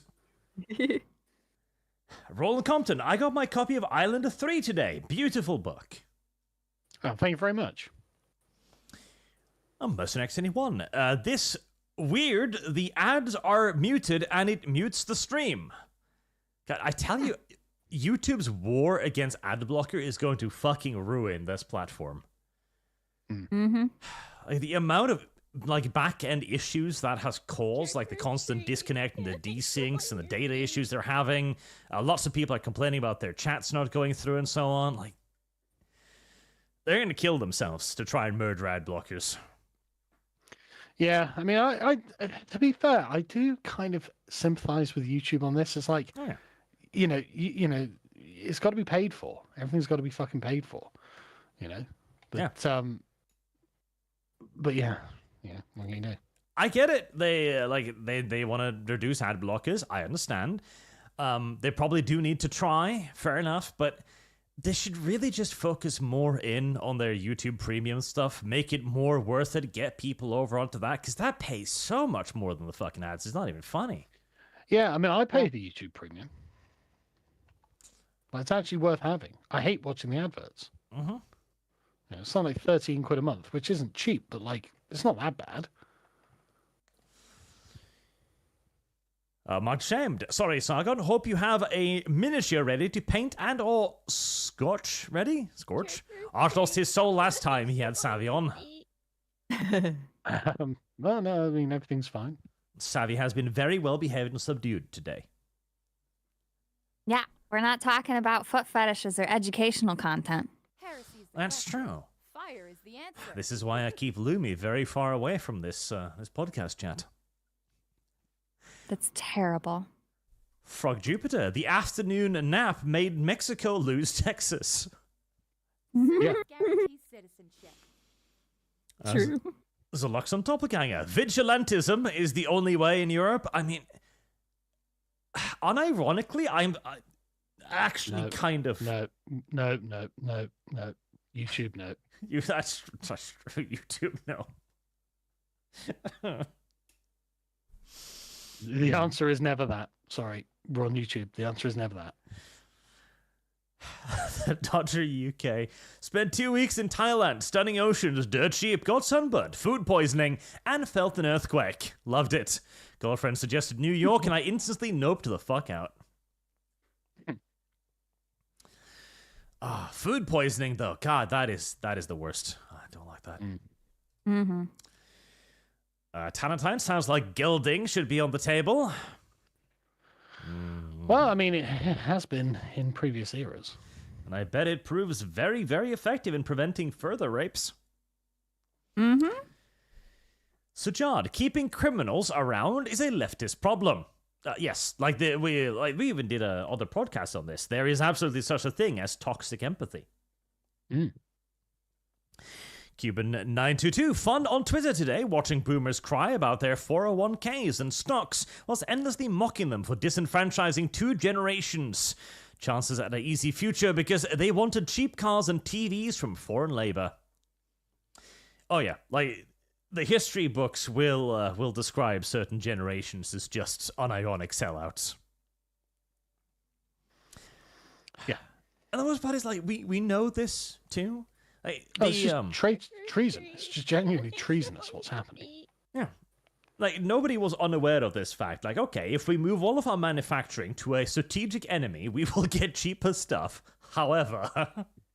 And again, all of this was under the assumption, just like in the Middle East, if we could just show China the magic of our ways, they would go, oh my god, we love you. And everything would be fine. And, nah. See, where they went wrong is, you know how in most countries, America's kind of doing some fuck shit to blackmail the politicians or, you know, have them on the Epstein client list? We didn't have that with China. That's where they went wrong. If we had that on Winnie the Pooh there, this would be a completely different world. But it's not.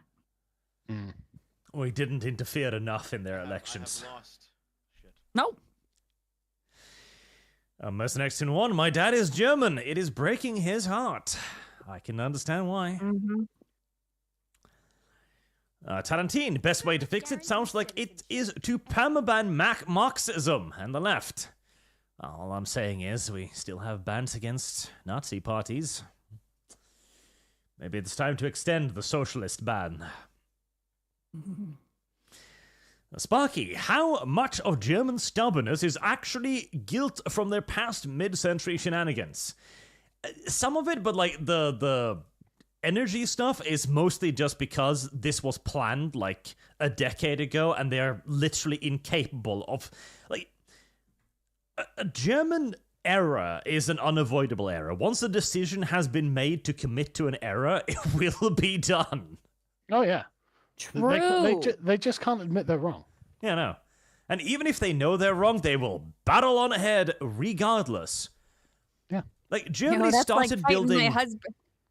Hey, go on. I was gonna say that's like fighting my husband in the kitchen. The few times he's allowed to cook, look, I'm no master chef, all right. Gordon Ramsay would have my ass, but I tell you what, he definitely doubles down. Oh yeah. Like, this has gone throughout the entirety of German history. Like, Germany insisted on building 2 enormous battleships, the Bismarck and the Tirpitz, even though they knew they could never compete with the British Navy. They knew there was no way, yet they still sunk millions of Reichsmark into 2 ships that would achieve nothing except one lucky hit on a particularly unfortunate British vessel, and drain, I think there was something like 3,000 liters of diesel fuel every day just to stay operational, just a dry dock. Germany will not back down from mistake. They simply refuse. Podomaniac Bro, Greta told us, was there any incentive for them to do it? I've spoken with one German vacationing here in Florida, and she said the same thing. Same with Japan, now importing 800k. Who asked for it? Literally, this was planned decades ago. Like, the Green New Deal basically demands that so and so much energy should be clean, and you should only have so and so many power plants and so on. And despite the fact that things have changed, Heresy is the question. nobody cares. Fire They is just the barrel on answer. ahead. It's...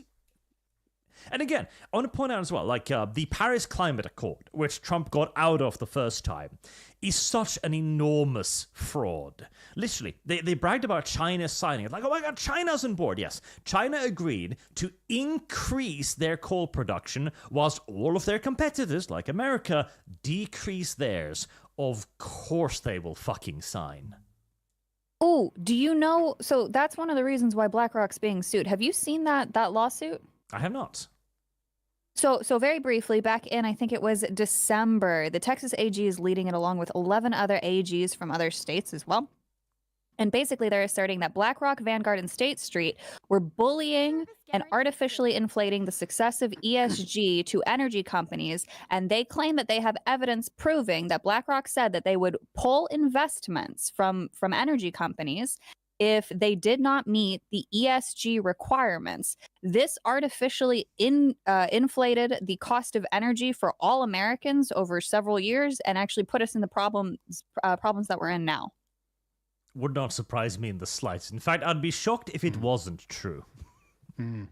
Well, so that's not the only one. So last year, I think it was somewhere in the Midwest, one of those states, or Kansas or something.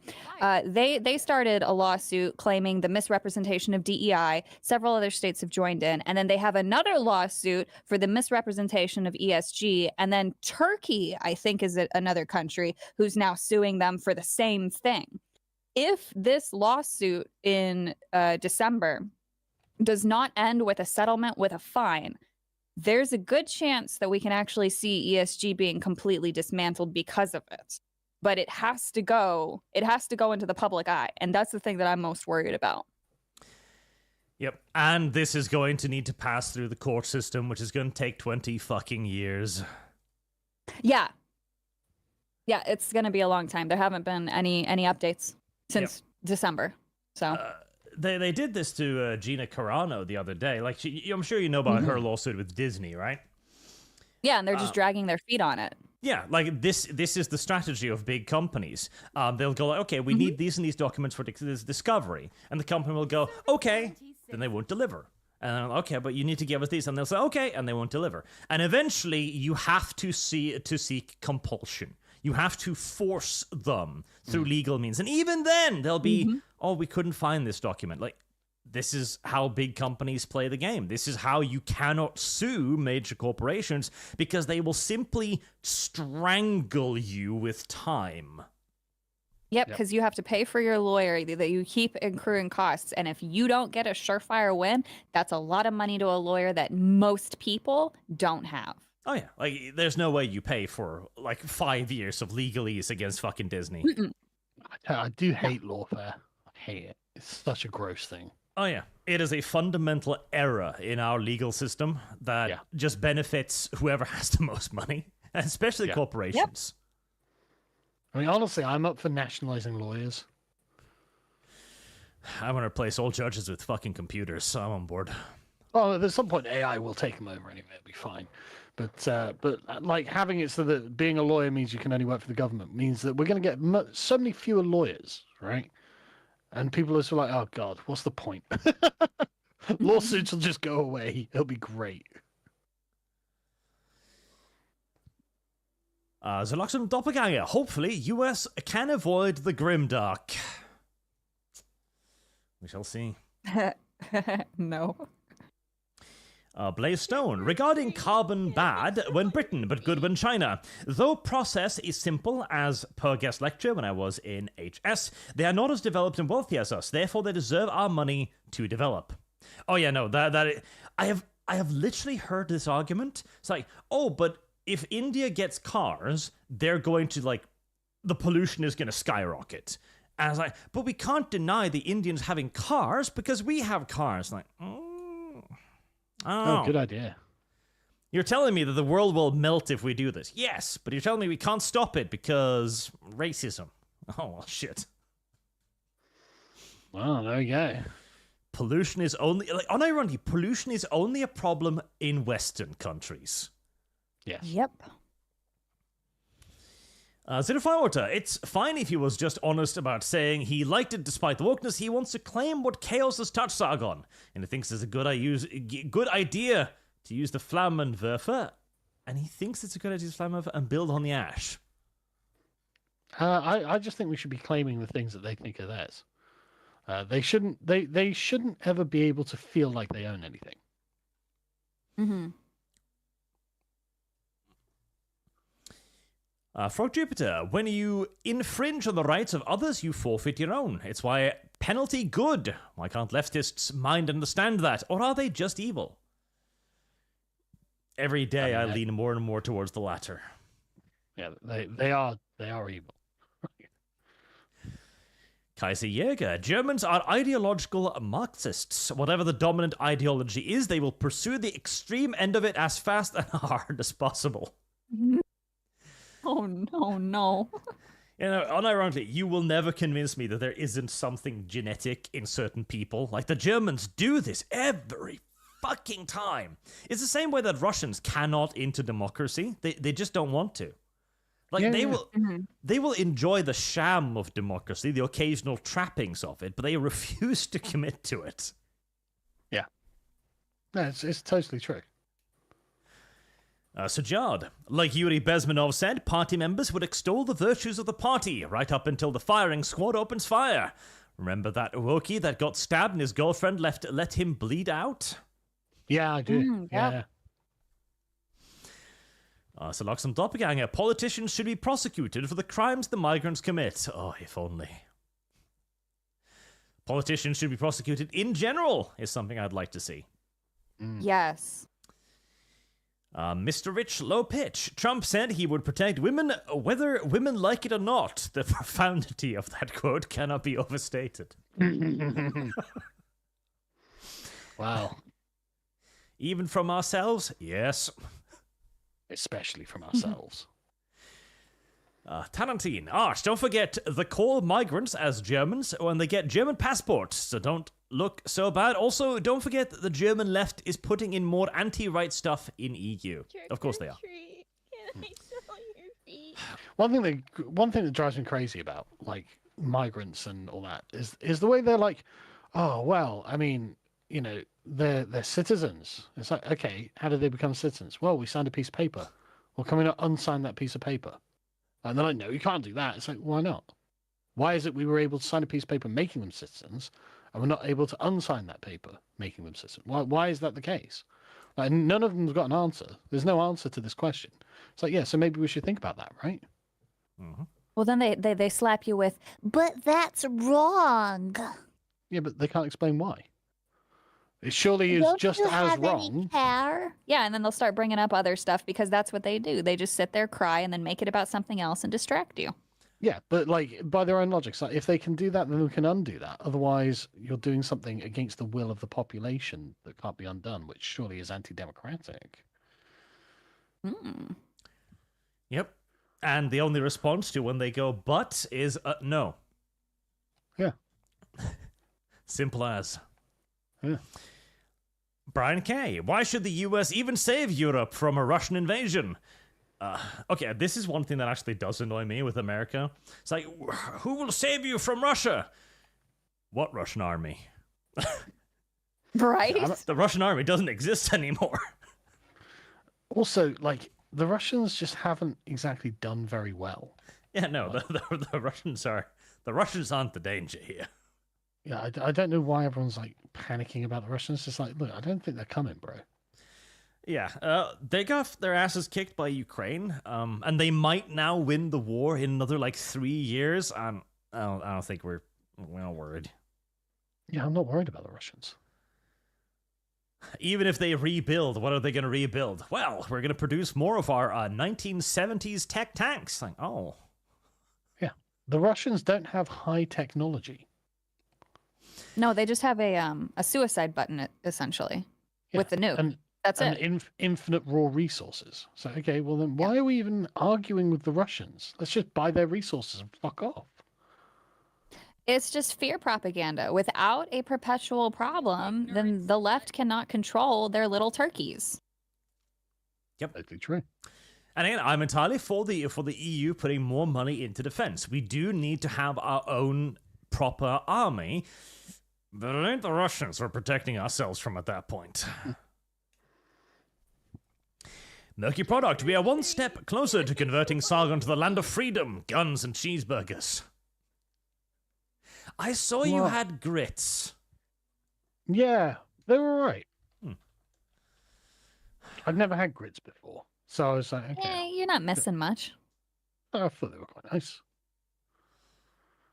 I dread the day I must travel to America. I've been threatened with their cuisine. I mean, if you eat good food, then it's good.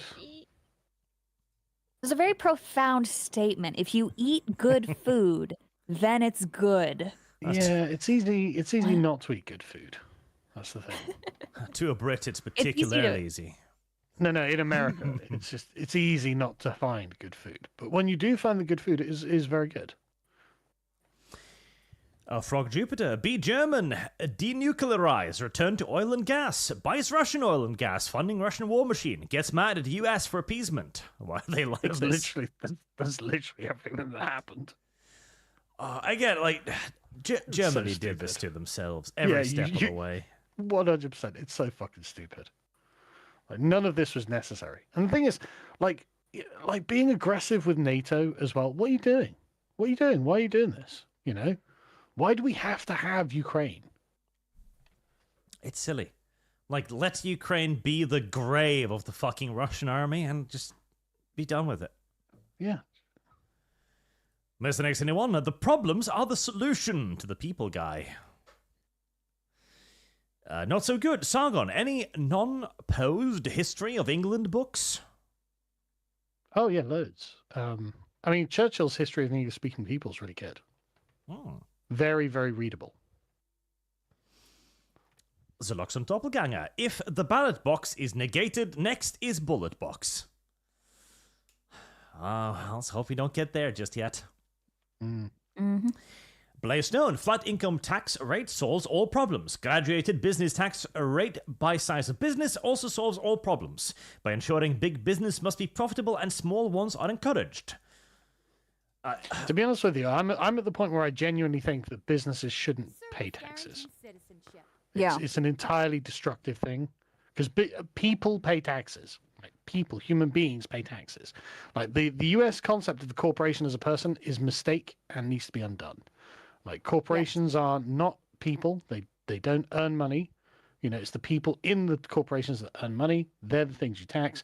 And that means that any tax that was being spent on any money from the corporations being spent on tax is just put back into the corporation, thereby put back into the economy to be productive again, to create more wealth. It has to be the way it has to be. Now, there does need to be some loopholes closed there for foreign companies, like Amazon not paying UK tax for ages, for example. Well, if there's no tax on corporations, it won't matter. Well, it's that they export the value to their other branches, basically. Oh, right, yeah. Well, yeah, sure, we can, go through the details of it. But, I mean, have it so if the company's headquartered in your country, maybe, then you don't pay tax. I don't know. Service guarantees citizenship. Because, honestly, that is one of the things that has just... Like, Norway used to be one of the world's largest shipbuilders until we killed our entire shipbuilding industry by taxing it into the dirt. It's weird, but if you make it literally unprofitable to run a business in a country, then people will, run the businesses elsewhere. That's what they're doing to farmers. Analog Mind, another male space violated by the vile femoid. Is Savage femoid in this question? Yeah, I don't know why you invited a woman. Oh. How dare you? She had wanted it. Hey, I but- want to repeal the 19th. It's fine. It's not a get out of jail free card. It's a little bit. No, it's not. Okay, well, that's fine. Still repeal it. Sinestro Corman. Europe subconsciously wants to make Europor their denominanon, don't they? Trick or I mean, Can I sell your Eurotax, Even if they at don't least. want it, they're still doing it. So they didn't have to do this, but they are. So Easy E. China steel production is low carbon emission, so we can infer this from the terrible quality of the steel due to low carbon content causing it to fail. Oh yes, China's steel as well is just not very good. I'm sure you've seen the memes of like Chinese building material. oh yeah, just literally falling apart. Yes, crumbling in people's hands. Like, oh, Yeah. good. Yeah. This is the standard we want. Brilliant. Zalox and Doppelganger. Savy should have refused to pay. The Savy's tax question. Yeah. I Then just didn't angry wanna men piss would have them shown off. up at Savy's house. Yeah. I honestly, with the whole IRS situation, I rolled over. And I had a tax lawyer and everything. Like, it just is what it is. Yeah, see, that's the thing with the government. If it wants something from you, you don't really have any options. No, Yeah, no. I even tried to use their own words against them and Yep. tried to bring up some tax code shit and tried to say this and that. And they're like, nope, just is what it is. Yeah, bitch, we literally invented the rules. Listen. Yeah, exactly. They'll just say, oh, we'll just apply new rules then. Yeah, no, unironically, you don't win against the state. Just don't happen. No. you ignorant slut? Steve EM1, government where corruption meets incompetence. Yes. Frog Jupiter, considering Chinese working conditions, a tariff on China could be framed as a slavery tax. Oh, God. I mean, you probably could frame it that way, actually. It's a good moral way of putting it. I approve. Garbal Nater, what the Danes pay is reverse Dane Guild. Yep, we pay the Dane Guild now, but to the EU. The Dodgy UK, Sargon said C+ about tax. Did he mean C++? Well, yeah, I did. Yeah. Deadpool Kid, I mean, you liberal... could do it in any fucking programming language, frankly. Probably fuck. do it in fucking HTML. Screw that, you could tell Grok to do it. Hey, Grok, make me a tax system that deducts 10% tax from everybody. Yeah, yeah. It's just so little to it. I have lost. Deadpool Kid, liberal democracy is cringe. Embrace the WAG. That might be the solution. Just WAG. Patrick Reed, I'm going through tax hell myself for 2024. It is as if the goal is for me to liquidate my property in order to pay my taxes, just like all other tyrant empires of history. I mean, that's literally what Keir Starmer is doing to the farmers. Yes, that is unironically a common thing. Inheritance, for example. We had inheritance tax in Norway for a very long time. We have recently abolished the death tax. But it was entirely the norm that when you inherited a house, for example, the government would go like, okay, we've decided your house is worth £400,000.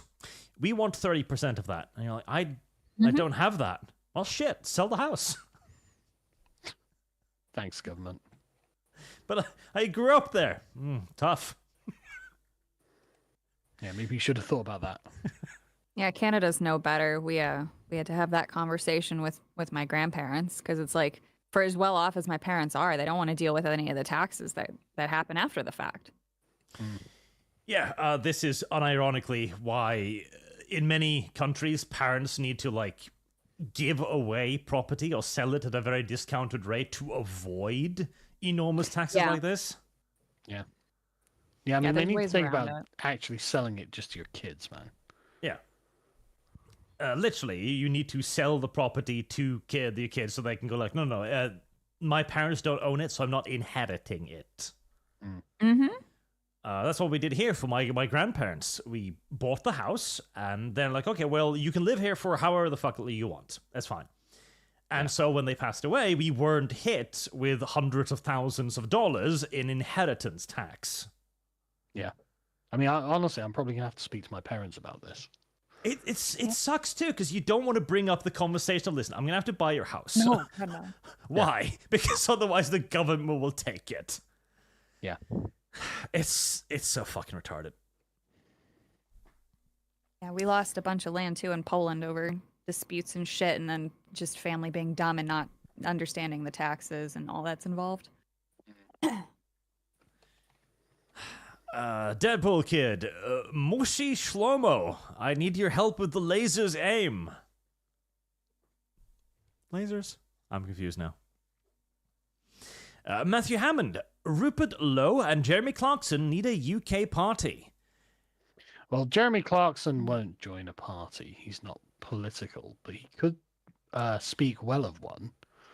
Rupert Lowe basically needs to start a party and just bring on every right-winger in the country.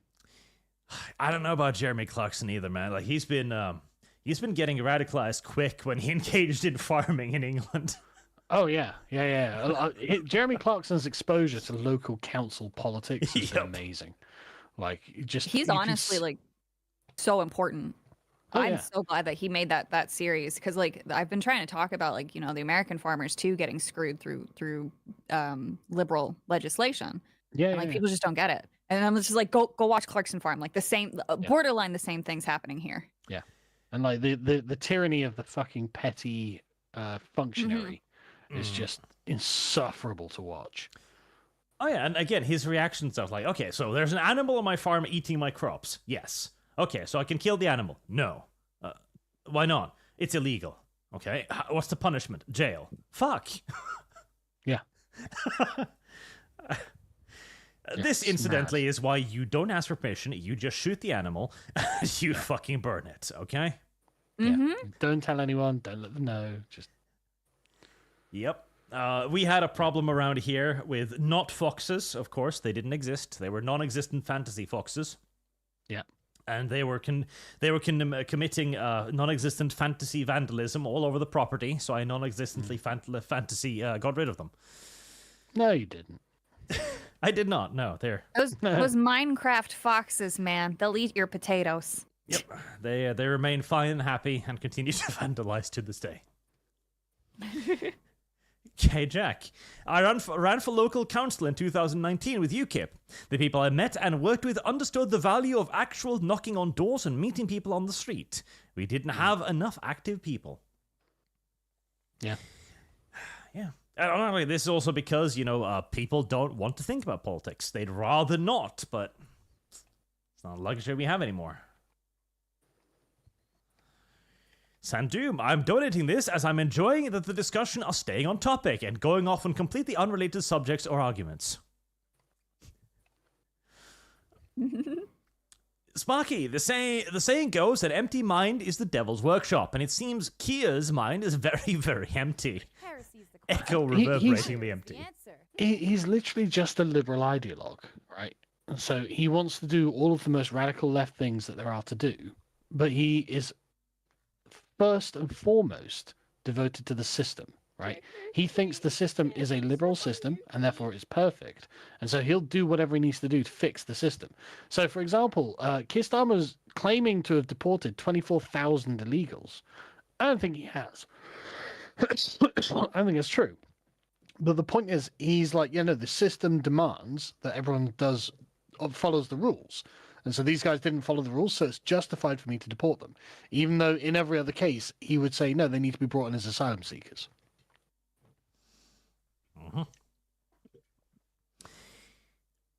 Murky Product. Do you think the two-party system in America is the reason why the right in America got a foothold where others failed in Europe? I mean, the two-party system unironically makes it easier to conquer one party, contra the European system of having 22 parties. The American system doesn't really seem to have a way of kicking people out of parties either. No. Right. No, the two-party system has actually been the downfall because it's not a true two-party system. Both sides feed off of each other. This is a common misconception. The Democrats and the Republicans historically have been invested with and work with the same war machines, and they basically play. They acknowledge that they're playing the villain for the other, so that way they can both stay in power. You can't have Lindsey Graham continuously hold power without Chuck Schumer continuously holding power. They feed off of each other. Neither do anything for either state, by the way. All of them need to go. We need a 3-party or 5-party system. That would be nice, but I think that the most realistic prospect is just taking control of one of the parties and making it do something good, like Trump. Yes. Yeah. Forcing it against its better instincts to do good. What? I mean, the fact that like the Conservatives, if you try that here, the Conservatives just kick you out, right? Like they've got mechanisms to eject people from parties. It doesn't seem that Americans do that. The Real Halcinator. I wish Dev was here for this talk. Okay. Dev and Savy in a room? I'm not sure. I'm not certain. I don't know. That'd be quite entertaining. There'd be a lot of loud noises. Deadpool Kid, we are the Borg. Lower your shields to surrender your ships. We will add your biological, technological distinctiveness to our own. Your culture will adapt to serve us. Resistance is futile. Keir Starmer, 2025. Frog Jupiter, it's like the Innocence Project. They say someone is innocent and believe they are definitely guilty. They also say 25% of US death row inmates are innocent. I'd be surprised if the number is as high as 25%. Yeah, bollocks. No fucking way. Marked ashamed. Yanovich's new video, GW restarting its takedowns. It is. We are going to have Yanovich on the ArchCast this week to talk about that, as GW is being GW. They really hate people making stuff for their setting for some reason. Yeah, I know. Free advertising? Are you fucking serious? Why would we want that? Trick or treat. Can I sell you? Elsie Sorana. One day we will meme Lum Lum into being a foot fetishist. One day. She is a foot fetishist. What are you talking about? We talk about feet all the time. There you go. So gross. Outed. What do you mean so gross? Look, you just haven't seen the right ones. I don't need to see any feet. Look, a well-drawn foot is a foot to be admired, okay? Gross. I don't even care about feet, but like viewing them as a sexual object is gross. A foot is a function. Not so much viewing them as something sexual. It's just something to admire. Something to kind of, like a place to start, It's innocent. Gross.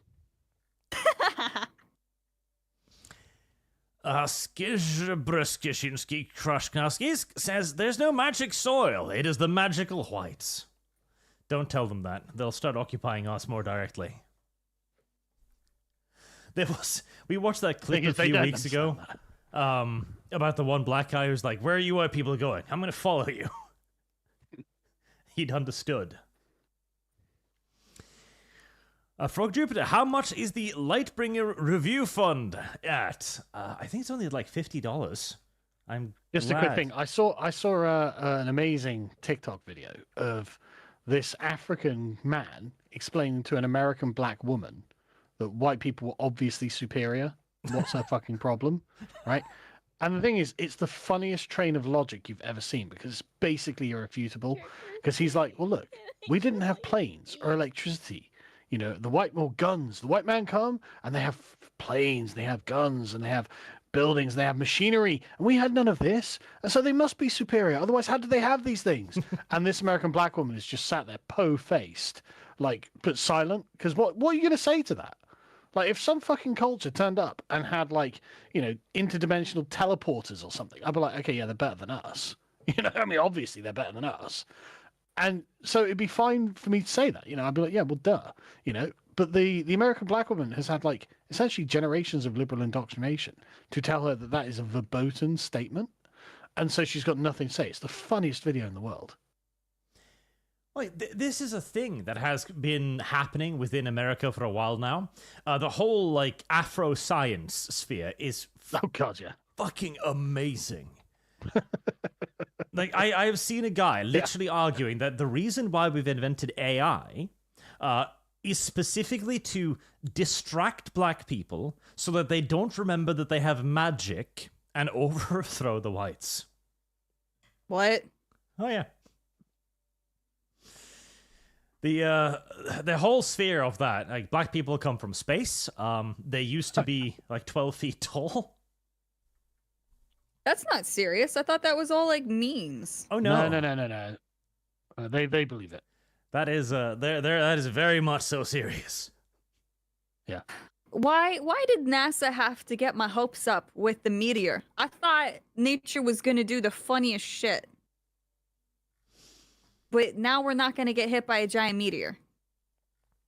Doesn't look like it. I hate this timeline. What took fire? I want to believe that some of the Africans believe that stuff out of pure copium and not stupidity. I found the video. It's so worth watching. Ooh. It's so funny. Okay.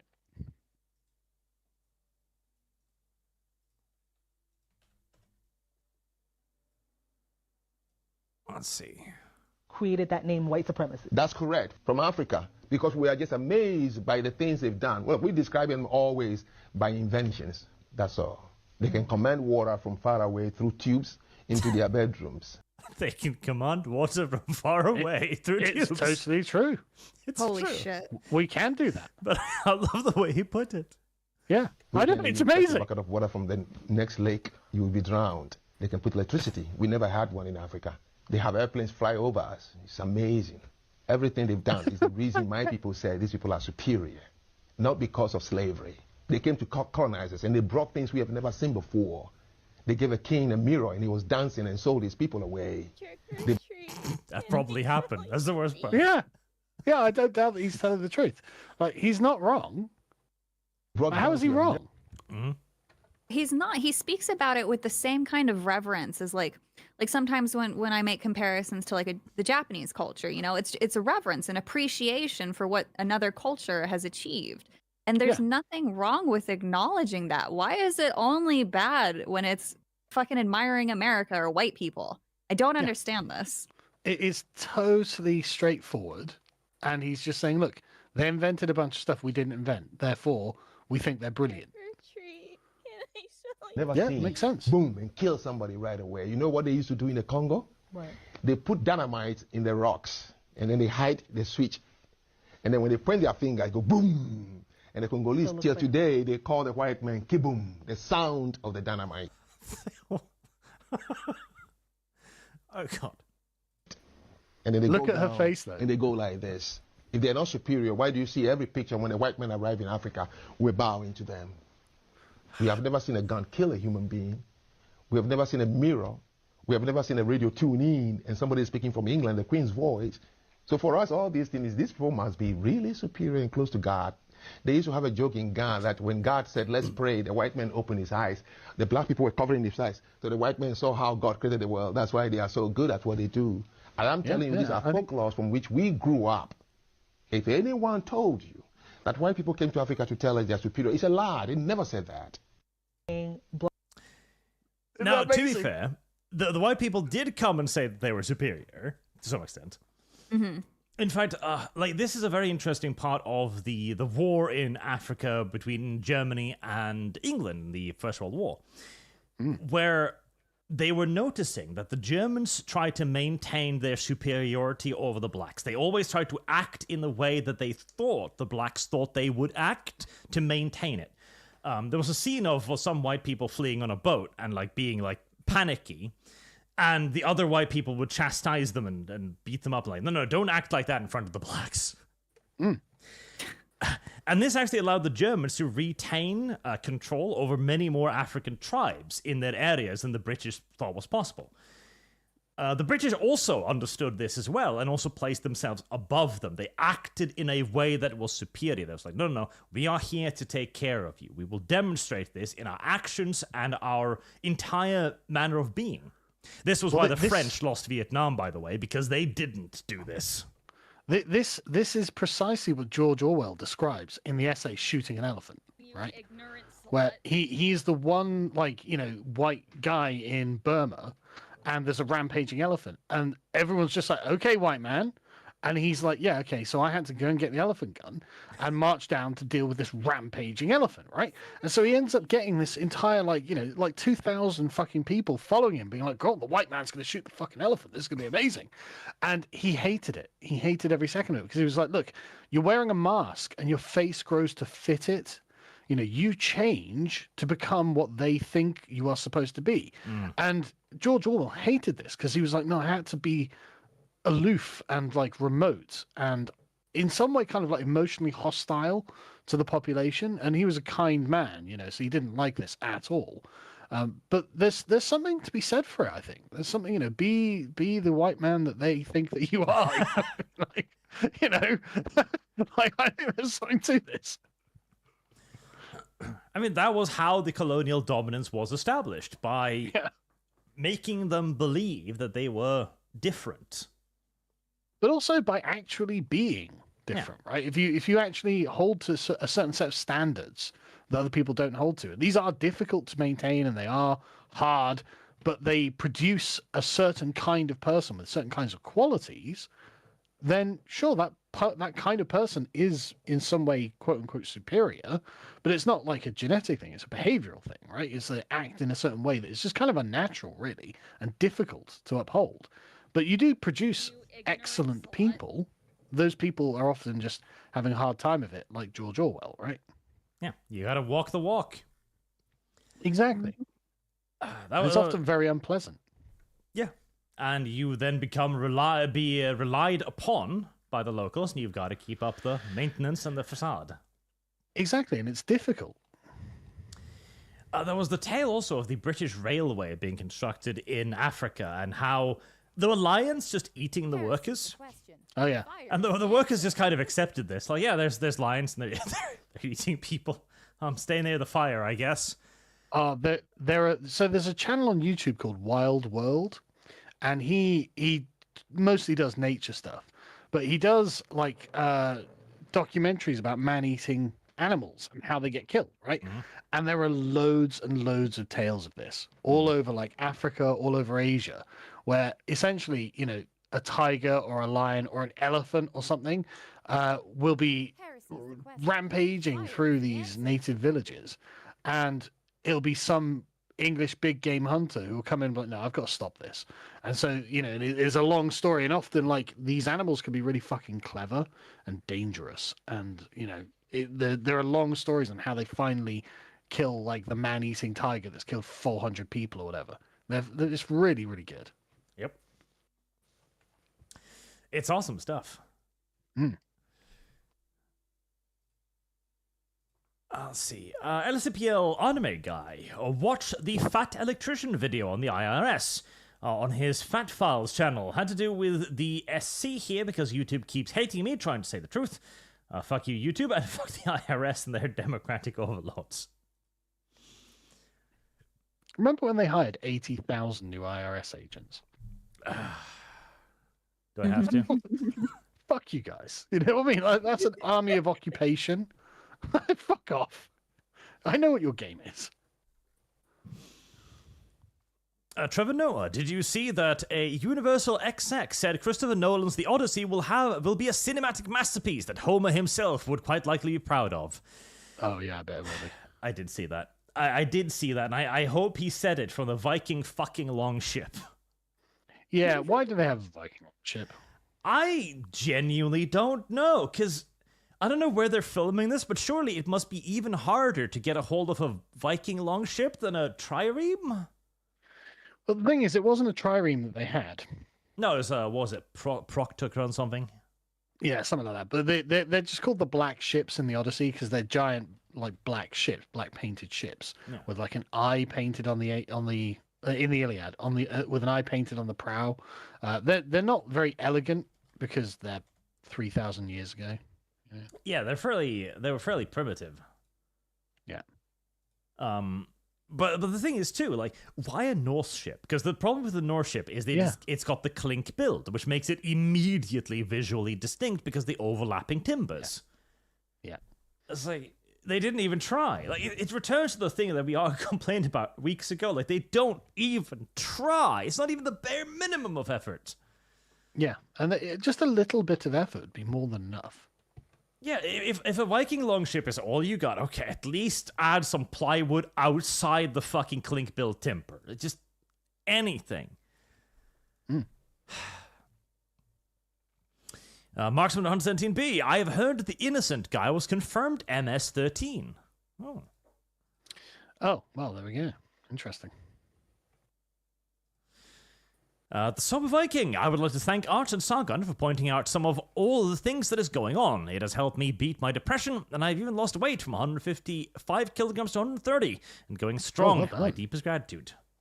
That's superb. Good job. 20 kilograms is a hell of a lot, man. That's a lot, yeah. That's very good. That's a good job, sir. Frog Jupiter, Sargon, what's with the Raid Shadow Legends allegations? I don't know. I don't know where that's come from. That was so weird. Who even was that? I have no idea. I don't know what his problem is, and I don't know why he's making stuff up.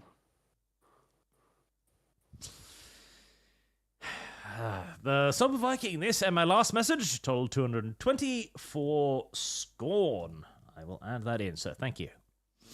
The Holsteiner, the problem, Sargon, is that a potential victory condition of the left is to appear as victims. If nothing is left-wing, then their claims look legit. Considering the last, 20, 30 years of cultural dominance, I don't think we're there yet. Sparky, I mostly agree with Sargon on claiming the main issue is this only works if the game companies were neutral ground. They are not neutral. It depends. Sometimes you can claim stuff in despite of the creator. Look like Starship Troopers, for example. Paul Verhoeven is not our guy. No. On the plus side, though, Heinlein was. So. Yep. E Platypus Unum, Sargon, please don't skip any more of these. Arch is very fake news and make a cringe when he's by himself. I am not, little langs bitch. Well, I was away, so. The real Zartax, Adolescence is actually less woke than City 2, and something you could twist and claim. City 2 is impossible to run apologia for. I don't know Find a way. that. Find a way. Everything has to be taken away from them. Everything. Yeah. Young girls magazines? Yes. Yeah. That too. Yeah, reinforcing patriarchy.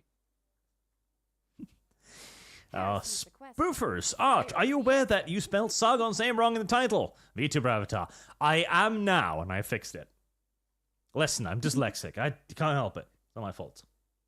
God cursed me. So Florida man, don't fund leftists, let it fall to ruin to be forgotten by apathy. Pick it up, remove its corruption, and go from there. Ideally, yes, but I don't think Kingdom Come Deliverance is going to be falling to ruin anytime soon, tragically. No.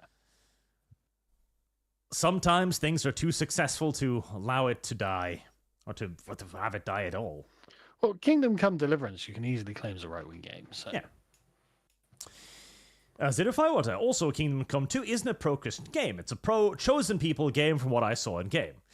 I mean, 98% of it is overwhelmingly Christian, in my opinion. Like, I think so. It's got some diversity in it, quote-unquote, but there's a lot of Christian in that game.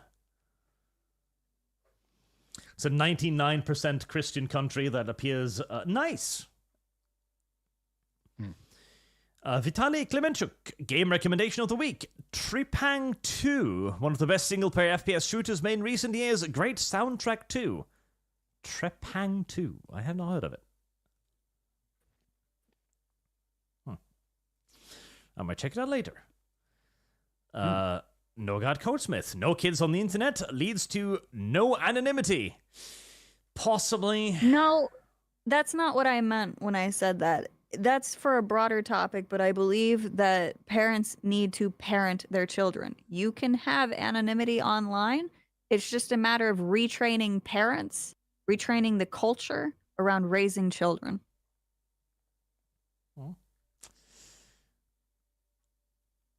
Son the Lich, chinless Romanian brothel runner Andrew Tate is the thing that leftists complain about, but they did a great job at banning or running out of the spotlight any other creator with more constructive criticism. Oh yeah, the only reason why Andrew Tate has an audience is because he does not have any competition.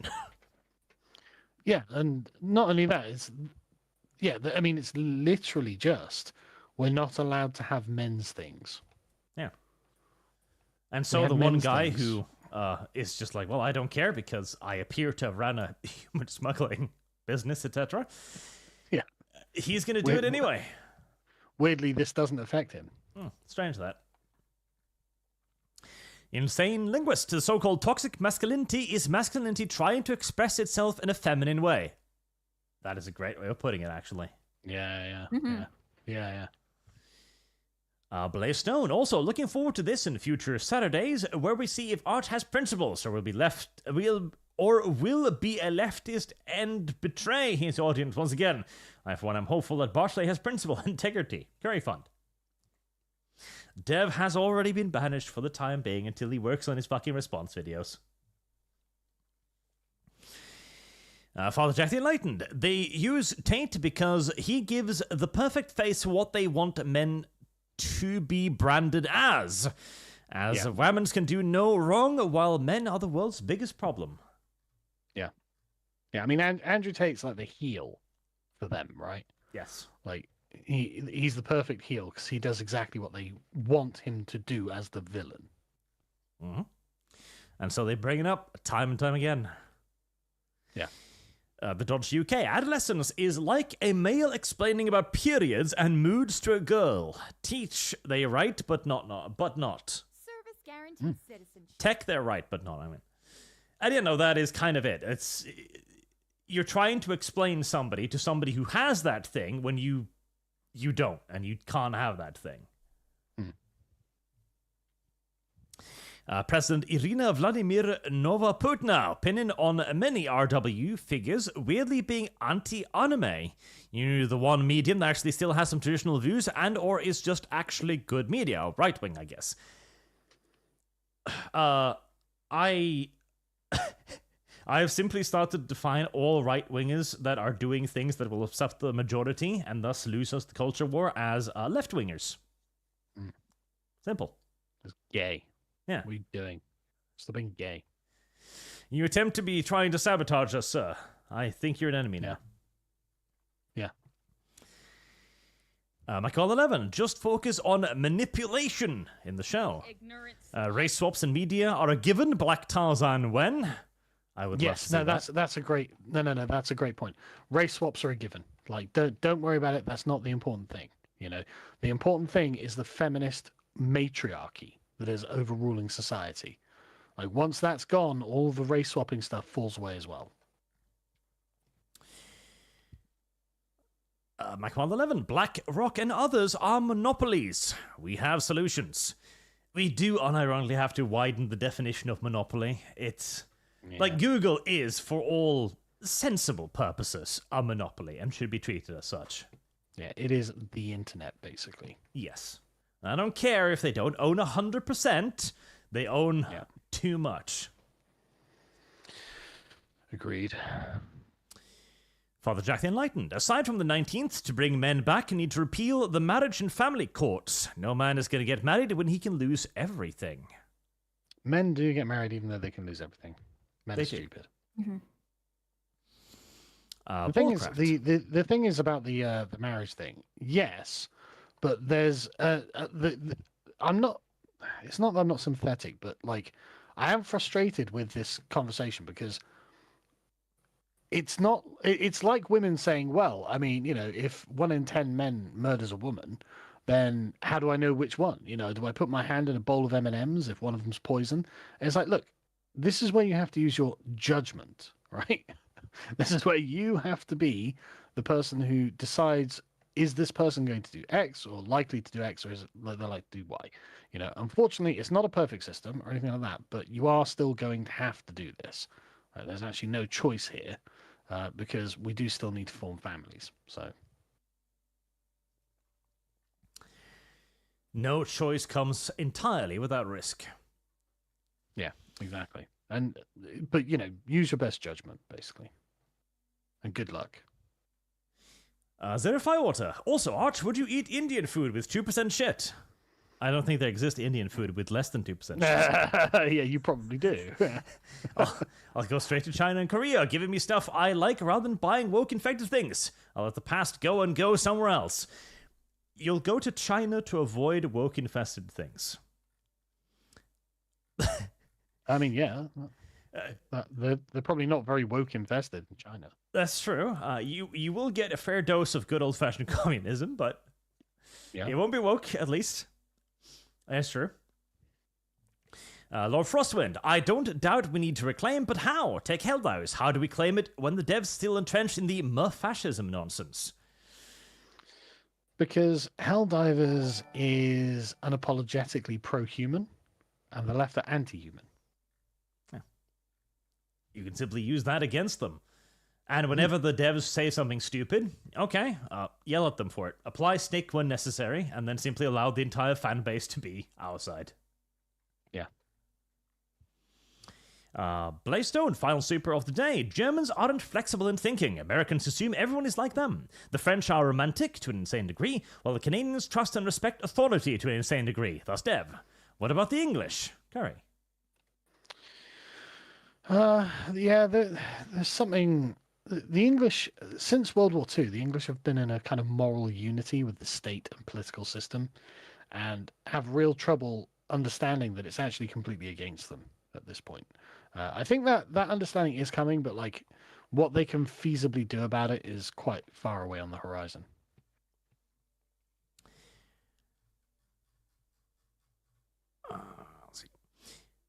MercenX21. Sargon, Arch, look up floating black rate loans. I sent you guys on Twitter a video on it. These loans will literally crash people's pensions. Jesus. Seriously, anyone living off pensions? Okay, the entire pension thing, big lie, largely. Yeah. It's a Ponzi scheme. Yeah, it's not going to work out well at all. The government has basically been taking your money for pension deposits for decades and decades, and they don't really intend to give that money back. No, it's just literally a Ponzi scheme, like in the way that it works. So, good luck. You had been far better off if you'd taken that deposit that you entrusted to the government and put it in your own bank instead. Real Satax, if he only tariffed the US actual enemies and countries used for cheap labor, etc., you'd have a point, but that's not what he is doing. Well, it's about returning manufacturing to America, basically. Yeah, and to do that, he's going to have to tariff pretty much everybody. Yeah. Well, there's a reason that, for example, the British got 10% tariff. We don't export any products, really.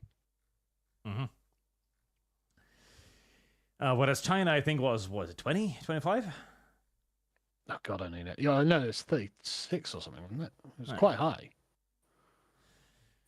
Mark 11. Chinese production without Western markets, feedback, and continuous innovation stealing will start catering to Africa's preferences and then implodes. See, the problem with Africa as a potential market is that it doesn't have any money. Yeah. You can sell a lot of stuff to China, but they're not going to pay you for it. Yeah. Dean Dominant 25. If you want to claim something, claim Frieren. Cummies keep seating over it, and it's essentially the anime version of Starship Troopers discourse. I still have not watched that. I will eventually. Skullthrone 888. Can't wait for the one-child policy population bubble come to bite China in the can't say that. Yeah, yeah. And not only that, on top of just birth rates being cratering everywhere anyway. It's like China's population is going to halve at some point. Zinni, so at what point does the Civil War hit, if ever? Surely violence is unavoidable at this point. I'm not sure about that, because we are seeing political swings in most countries. Now, the question is, if France continues and the political opposition is simply jailed, then we start having problems. Yeah. As a Luxon Doppelganger, the BlackRock execs have to be bleeped. No. YouTube. No. Bogoslava, I got my Islander 3 out here in Idaho. Thanks, Sargon. Oh, wonderful. Did you hear that Pam Bondi is going to be seeking the death penalty for Luigi over that? Good. So, well, yeah. I mean, I find it hard to argue against that. Like, what? Yeah. He did it. I mean, he meant to do it. He wanted to do it. Yeah, he admits he did it, But the thing is, there is also but there is still a problem that needs to be solved, right? Mm-hmm. So, that problem needs to get fucking solved. Most next to my one, I want to live in Finland for that weather. Oh, you think you want to live in Finland? It's just yeah. No. The first time you go outside and you're like, my skin is in pain. Yeah, I mean, Finland's going to be like minus 40 degrees Celsius in the winter. Yeah, like let me explain this correctly. At that point, it hurts to exist. Yeah. Like yes. The Canadians watching are going to be like, yeah, no, we're not. You don't want that. Yes. At that point, simply existing is pain. It's not like what you see on the pictures of like, wow, the beautiful wintry landscape. Yes, but whilst you're looking at that, your skin will feel like it on fire and your lungs will hurt. Yeah. Easy E. I've spent a few months working in China. These softcore gotcha gambling games are popular. They pacify the young men who can't get wives due to the one-child policy, messing with the demographics. I'm pretty sure they stopped the one-child policy. They did. They abolished it a while ago. Yeah. It's part of ease of access. You're more likely to carry around your phone. And that's just the way that the Asian gaming market has always kind of gone, because they also have a completely different culture around it. You have to look into the reasons why internet cafes are a thing out there and in Japan versus the way that things are handled here in America or Canada or anywhere else. It's just a completely different lifestyle. So go on, tell me about their view on like mobile games, because I've got no interest in mobile games. I don't understand it. Well, they obviously love them. But why? Like, what's the appeal to the Asian? It's just it's ease of access. You're more likely to carry around your phone. It's kind of like why the Switch is so grossly popular. There's more people in Japan who own the Switch than say Xbox or PlayStation, right? PlayStation's obviously caught up, but everybody's got a Switch out there. They like their handhelds, they like the portability, ease of access through free to play and the microtransactions. They're used to the concept of a microtransaction because they'll pay money to go to an internet cafe. So, they'll have their game subscription, but then they have to pay to use the computers at the place. So to them, that's just how it kind of feels. Right, okay. Why it's justifiable. Yeah, interesting. Yeah, because like every game too, they can all be played completely free to play. Like Genshin Impact, you don't have to spend a single dollar on it to spend 40 hours a day playing the game if you really want to. That's what I did. I beat the game in 30 days, or I caught up on the story in 30 days. I didn't have to spend money, but I chose to. You can do it completely free to play. So that's kind of like a big deal too. And then their phone market, they have so many different types of phones than we do. More gaming related phones. Really? Yeah.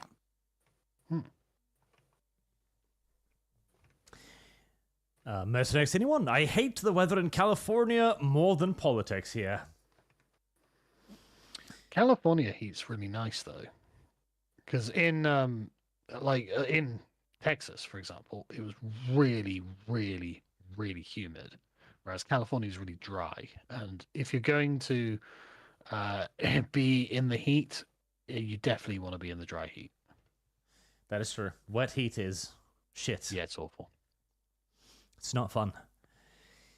Netmantis, hello, Arch, Sargon, and Savy. To take back culture, we need to support small creators making things we like. We need sometimes separate the artist from the art and take things.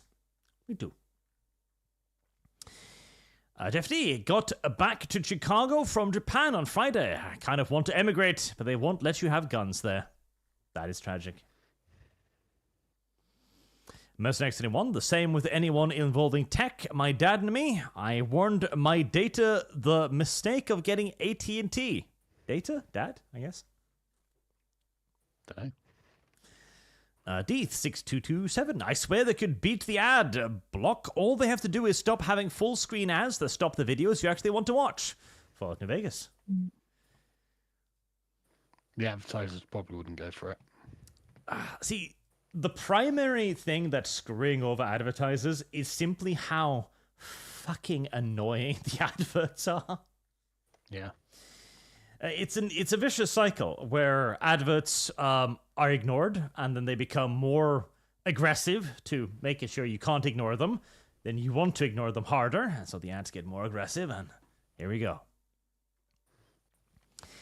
Maximum of 117B, did my first chat about Sargon and Jim go through? I didn't see it. Let's see, did I miss something?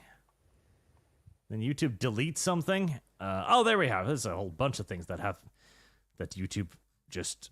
Or was it? No. Yeah, YouTube might have eaten it, because I can't see it on my end. Mercenaries 1 showed my dad proof of the mistake. Brick wall. Proof of what mistake, sorry? Choosing AT&T, I guess. Oh, well, yeah. Tick tick boom. The left uses your own money against you. Go with physical gold or silver just so they can't use your stock portfolio against you. Fair, but that's a bit abstract for most people. Maranga 2. Solium Infernum succeeds where Trench Crusade fails. Also, Solium Infernum is a good suggestion for Sargon to try out. It's a fun little game. Anthony. I am disappointed in Madam Savy. No minds have been broken this stream. We haven't been on that topic. Argray, I have done my family's taxes. Took me around 30 minutes for 4 people all. Also, I see whole tax base is around 30% here in Poland. Sure, we have less cash than the rest of the West, but still, it looks much better than your places by a lot. Macron 11, wrong, unsign and deport if you have the power. Yep. We made you a citizen with the stroke of a pen. We can reverse it. Yeah. WTF 1A11 Arch, tell Sargon he should speak with the spicy fucked stupid Kirsche. You know, these two would get along and make a great team up. Sargon objects to the anime women. Yeah. Wait, you don't like anime women? No. Oh, are you a femboy enjoyer? I see. No, that's gay. Well, you said you didn't like the women. Yeah, it's the anime part, not the woman part. Oh, you don't like anime? You're one of those? Oh, yeah. Oh, you're like a fossil. You're like a relic of the past. Oh, thank God someone recognizes it, yes. God, I'm so phenomenally against the concept of progress. You've no idea. Like, I've been trying to explain to people progress is the problem, and very few people actually get it. I understand. My God. Warbus Doom, hello, Viking, Saxon, and Degenerate. Arch, I'd like to see your debate. You debate Keisha and what games we claim. I think this would be a great debate. Possibly? I mean, if my position is claim anything. Much H, whenever I need to cheer myself up during the week, I just imagine Art talking about limestone bureaucracy mines. That is a good thing to cheer yourself up with. It is true. I can't believe it's so real, though. Yeah, no, it's one of those things that people should not believe because it sounds like the plot to a James Bond movie, and yet, no, we have those. Sujada, when the EU gets an army, it's going to be used to enforce an EU tax and completely centralized banking system, not the current one we have. God, I hope we're not retarded enough to give the EU an army. I really hope. Speaking of retard, wait, so does that mean, Sargon, you don't like Pokemon? Not very much, no. You don't even like Pokemon? What's wrong with you? I mean, I don't hate it, but it's all. I don't like it. Yeah, I know, it's just fascinating. So you've never had a waifu tickle your fancy? No. So you don't believe in 3D Pig, 2D Pure? No. Is this why you sound sad? Because you don't have a waifu? No, it's because I've been standing up all day.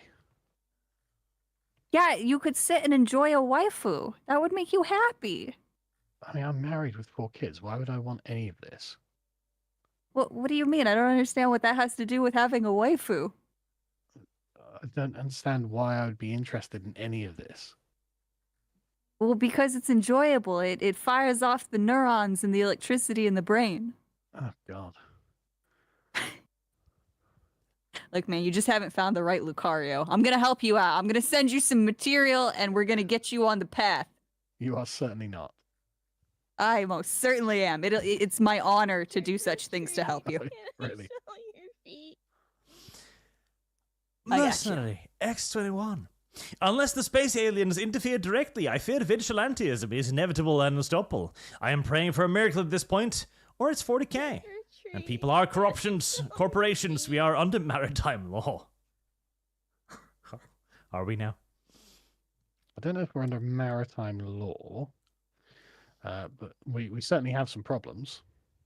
Heresy's the question. Bugoslava. Wow, the Russians sound like a bunch of pushovers. Army gone, you guys should waltz in and take what you want since it's run by simple peasants. I mean, that is ironically what we should have done when the Soviet Union collapsed, but we didn't. It was very silly of us. Dylan Killen. Everyone bitching about American tariffs could just drop their tariffs on us, and we literally would drop our tariffs since they are reciprocal. See, the whole thing about tariffs is that it's like, oh, this is terrible and immoral. Oh my God, this is the worst thing ever. We're going to respond with tariffs. Hold on. I thought you said this was bad. Yeah, but not when we do it. The thing I think is important to remember is that free trade is only useful for the imperial hegemon, right? It's bad for everyone else. That's why people are tariffing America. Yeah, this is why in the good old days of imperialism, the imperial countries forced the lesser countries to give them access to their markets for free. Yeah, I mean, this is literally what America did with Japan. Like, you bully smaller countries to allow you to buy their resources. I mean, British Empire did this all the time. Like, all the time. Yep. Like, the expansion of the British Empire was basically accidental, right? The central government never wanted an expansion of the empire because that meant more bureaucracy, more hassle, more money they had to spend, right? But, like, merchants would go out and be like, yeah, but these guys have got this and I want to buy it and they're not going to sell it to me. And so the British Empire, lo and behold, has another province. Oh, fuck's sake, you know? And that's literally the story of the British Empire. Like, the British government forbade the settlers in America from going past the Appalachian Mountains. They were like, no, you're not doing it. And it's like, why? Because it's more hassle for us. It's literally more hassle for us. Azaloxon Doppelganger, I will self-Minecraft before I live through grim times. Don't do that. Times will get better. But you're already living through grim times. What are you talking about? Jack Price, I bought my home from my father for a discount after helping fix it up. If I hadn't, my mortgage would be 3 times what it is now. Yep. Bugoslava, Triple S, shoot, shovel, and shut up. Boog, Mexico doesn't have intelligent tax. Mexico better than the EU. That's true, but it does have gangster tax, so there's that. Counterstructure. Germany also has inheritance tax, but also a gift tax. Both have a minimum, so its real strategy is gifting big estate. Below that, piece by piece yearly. Oh yeah, same. You can gift the equivalent of roughly $50,000 a year. Anything above that gets taxed. Well, crack on. Item document. Thank the Emperor. Dev isn't here. Savy's always welcome. Father Jack the Enlightened. Tell us, Savy, what's your technique with feet? I'll give you advice because that's a weird question. Have strong thighs. You want to have control. You want to maintain control. That's all I'll say. No more context. Yeah. Akabans 999. That's just Yakub religion overload. Yes, Yakub is a very funny thing. And taken seriously by far too many people. Danny Enid, very suspicious that Sargon and Lum Lum is never in the same VC together. Very suspicious. Maybe Sargon was right about VTubers being male. Yes. All VTubers are male. Frog Jupiter, under the Yakub lore, East and Southeast Asia are considered black because both are descendants from the 13 lunar tribes, which means Asians have the N pass. I mean, considering how many times they've shouted it to I Show Speed the last week, yes. Oh, God. Dreyfy, Shaka Zulu, and hair dye, which made him believe he was younger. Also, Arch, you should review the 80s Shaka Zulu TV show. It's a good TV show. And yes, the British, as goes the myth, I don't know if it's real, but they showed him hair dye, which made his graying hair black, and he was like, well, I've been rejuvenated. Anyway. Maranga 2, we were great Tartaria. At least TikTok tells me so. Yeah, no, do you know anything about this conspiracy theory? I do not. Right, so Great Tartaria, right, this is amazing. So we are currently living in the ruins of a great civilization called Great Tartaria, right? Because at some point in like the 17th century or something, the Russians on the map just drew a giant blob in Asia, and we're like, yeah, the Tartars come from here, right? And so we'll call this Tartaria and Great Tartaria. It's this enormous fucking stretch of Asia where, the horsemen come from. And this morphed into young people today looking at old buildings from the 19th century and being like, wow, this is a really beautiful building, isn't it? Or like, a giant Gothic cathedral or something. And then being like, well, these are beautiful buildings. We only build shit buildings now. Therefore, actually, we're living in the ruins of a great civilization that came before us. And it's like, that's true. It just wasn't called Great Tartaria. It was called England and France and Germany and America. It was like, they were all called the same names. They were just way better than they are now because you exist and you are retarded. Yeah, unfortunately, we can't simply dig down and rediscover our civilization. It's been destroyed far more thoroughly than that, I'm afraid. Yes, but they're absolutely right. We are living in the ruins of a great civilization that no longer exists. Correct. Why are you hating? We should just outlaw political parties. Settle all of our disputes with informal knife fights. No.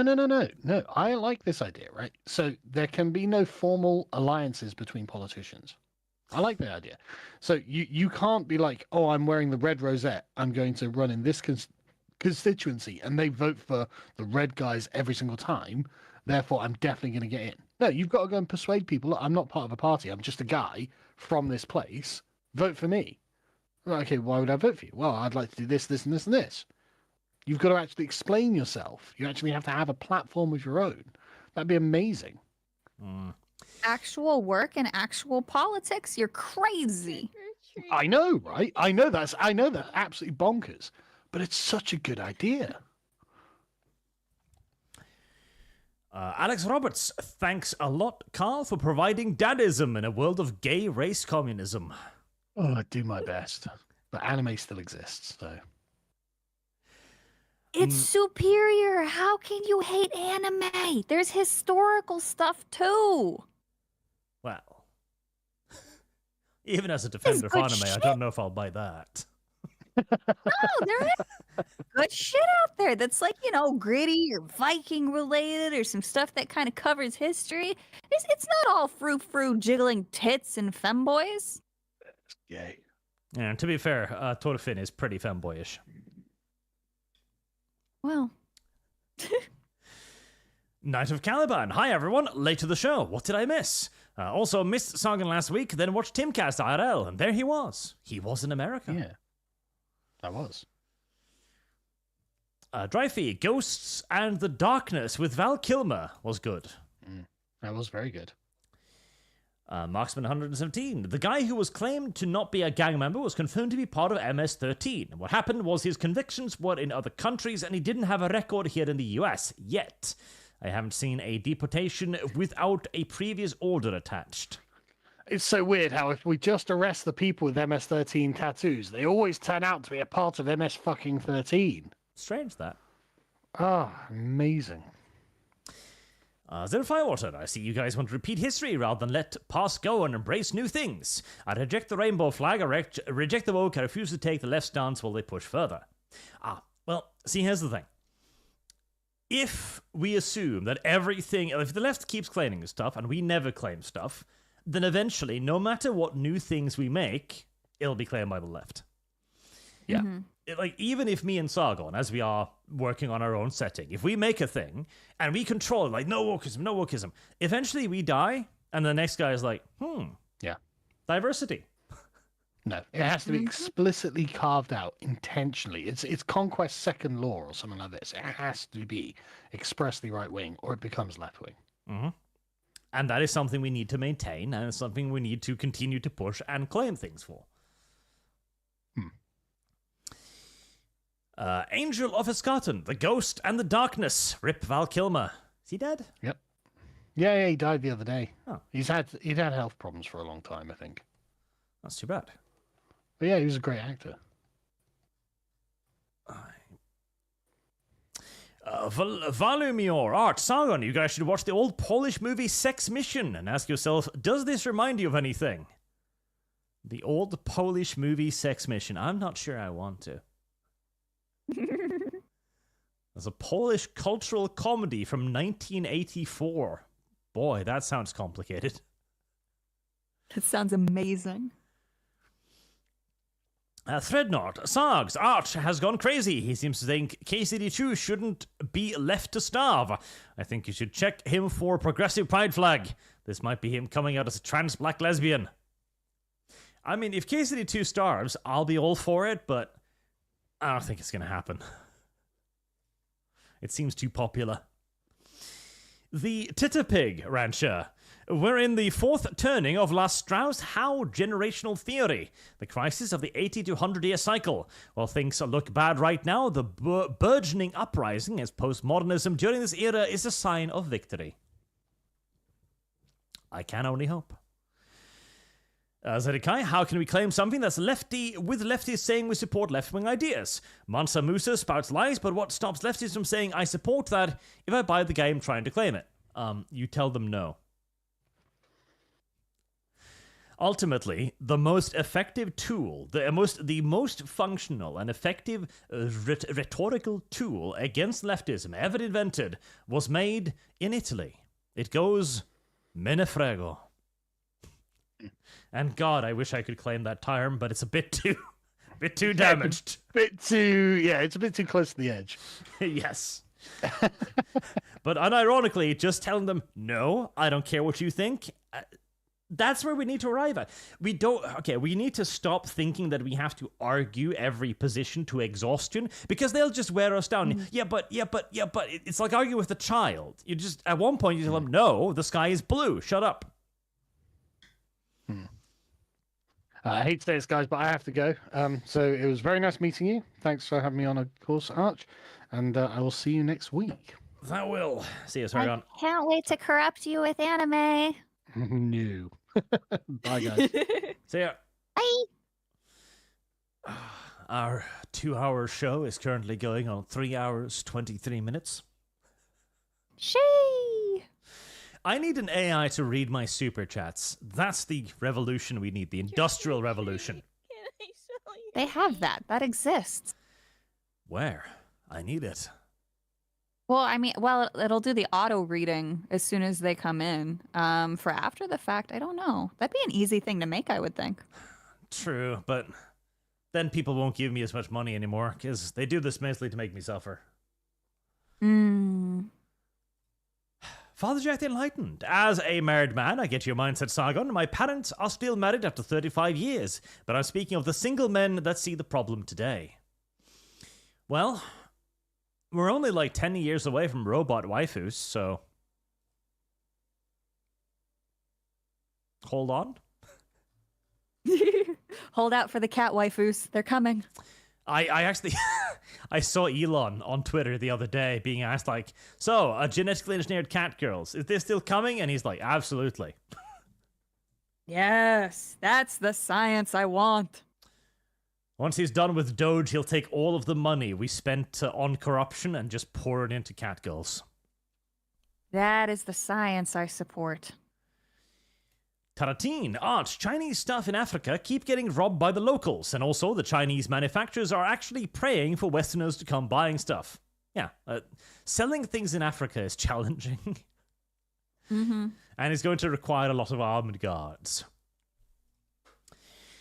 Dean Domino 25. Here's the difference, Sargon. If a man tries to kill a woman, there is a system to punish him and protect her. If a woman wants to destroy a man, there is a system to aid and reward her for it. Jackie boy, oh my god, Savy gets it. Skullfuck 47. I am surprised you got that past the YouTube censors. Good job. Savy, you should do a modded Koikatsu or Honey Select 2 stream. Maybe. Horwitz Feinberg and Horwitz. No, Sargon, do not speak to Kirsche. VTubers are dangerous. Emergency use only. You know, I largely agree. Except for the ones I'm grooming personally, because they need to be raised to not betray me. Fushizi, Sargon, unironically, PNG tubing. Well, how all of us are, it's fine. Okay, there is no moral equivalence between PNG tubing and V-tubing. None. Orchigodor, Pokemon is great. Slavery is the disguise of friendship. Slavery in the disguise of friendship. Yes. Zerafioter, to fix the problem, you have to get rid of women's right to bring up the birth rate and get rid of welfare. If we don't, everything will collapse and women will lose their rights anyway. Trick or treat. Yes. Unironically, get rid of the 19th and repeal all that stuff all across the board. I don't want to pay taxes. Zerafioter, another thing, Arch. China isn't communist, they're fascist, or they call it state capitalism. Since fascism is a dirty word, they pivoted because the Soviet Union collapsed. They've probably got elements of fascism, yeah, pretty strident ones as well, but it's more like an evolution of communism and socialism together. Electric Angel, the way feminists and woke people use incel is a trick. It's a Morton Bailey insult. 1, it's slut-shaming, insulting of sexual life. 2, they then hide behind the idea that incel is woman hate. It's a trick to call men they find objectionable virgins. And it's just not very nice. Scarfy the Strange, for $100, thank you very much, sir. Lovecraft still remains pure because woke have been dragging his name through the mud too long for them to claim it. It's too synonymous with the genre to get rid of it, and despite what they say, Lovecraft country is Lovecraftian as much as Spaceball is Star Wars. Kind of, but they have actually made Lovecraftian RPGs. There was one released recently where they had an entire preamble in the book going, despite Lovecraft being a vile and evil racist, we're still going to take his shit and make money out of it. Of course. Because the opposition is evil. Just evil. Boycott 1 Plus. PNG tuber Sargon is the grandfather of VTubing, trailblazing for the youth. As an aside, Savy, where are the Fujos found in real life? Well, we like to hide in basements, so, you know. Basements and sewer systems. Yeah, check 4chan. Scarfy the Strange, I just heard Myanmar rebels have to develop a mobile game to fund their rebellion. Fuck, why not? Heresy's the question. Viewing stuff. Arch, make Carl play Monster Girl Quest. I don't know if there's enough money in the universe to get that done. The real Zardax, make Sargon watch Legend of Galactic Heroes or something. Politics stuff. Gateway drug. Again, I don't know how many thousands you're going to have to drop on Sargon to get that done. We'll get him. We'll wear him down slowly. I'm a very patient whammon, all right? Now that I've met him, I know what I'm up against. Savy is confident in her ability to nag a man into submission. Yes, I've never met an individual on this planet who I couldn't bend to my will. Scarfy the Strange. Ladies, the key to Sargon's heart is a good strategy game. Maybe dress up as tactical map instead of waifu. Threadnought, Sargon still owes us the politics of Ghost in the Shell and his Lotus Eater site. When are you binging the series, Sargs? When? Never. Trick or treat. Heatseeker. Ubisoft problem is they should have gone all in on woke propaganda. Should have made a game about a trans girl boss proving she's better than the Zulu warriors at fighting the evil racist British. At least it would have been funny. Stevium, has Carl watched the older 80s and 90s manga, like, anime, I'm presuming, like Akira? He has not. He is very pure. Anotakuman, times will be better after I'm dead. Doesn't seem to benefit me. Doomer, probably. Fire is the answer. Well, that's why you gotta stay alive. Mm-hmm. Samurai Knight, Sargon's waifu would be the Gardevoir, not Lucario, Savvy. No, that's because he started off by saying anime women. He specifically said that. He didn't criticize anime as a whole. He spoke of women. So, I suspect he might just be a Lucario or femboy enjoyer. I read into the subtext, man. Mercenaries anyone? Tartaria is real. I heard it for years. History is a lie. Tartaria is real. Get over it. Frog Jupiter Sargon, I should inform you that modern pecan pie is the bastardization of the original by the corn syrup companies. Look at Tasting History by Max Miller. Zabrishabishgarunk. Sex Mission is a bunker of women thinking the world ended. Plot revolves around two men stumbling into the bunker and the woman's society. Comedy ensues. Polish comedy, I presume. Boring name, just got here. Has Savvy violated Sargon yet? No, she did rally there at the end and make him feel a little bit uncomfortable, but she has been remarkably subdued. Busy dooming. Well, yeah, because we were dooming. We didn't talk about anything naughty. If you talked about a news article that was naughty, I probably would have scarred him for life. He's so wholesome sounding. He is. He has avoided many of the traps of modern world. That's so precious. Chat is probably sad. What? Well, it's chat's fault. You guys could have made topics more lewd. You could have just asked arbitrary questions. Hey, Savvy, what's sounding? And then I would have explained it, and then he would have been scarred. Yep, but you didn't do that, chat. You dropped the ball, chat. You did. It's a joint effort. I can't just randomly start talking about penis. All right? You guys got to help me out. Failures, chat. Failures. The Titterpig Rancher, larger than the anime fan myself. However, Hayao Miyazaki is a genius. Sargon needs to see Princess Mononoke. Also, Dadan is hilarious and engaging. All Ghibli is shit. Okay? All of it. All of it. Wait, what? What did you just fucking say? All Ghibli is terrible. Service guarantees citizenship. All of it. Why? It's a statement I make to antagonize chat. Oh, okay. But you don't actually believe that. I do, as far as everyone else is concerned. I might turn hostile. Nickel Neko, did I miss the Sargon mind break? You did. It didn't happen. Chat didn't provide the proper topics. Sky for the Strange, Fate of Cthulhu never took off, and the only reason people think Signalis is Lovecraftian is because no one knows Cyberpunk is a horror game. Oh. And Ghibli stories are highly overrated. I swear to God, I might turn hostile.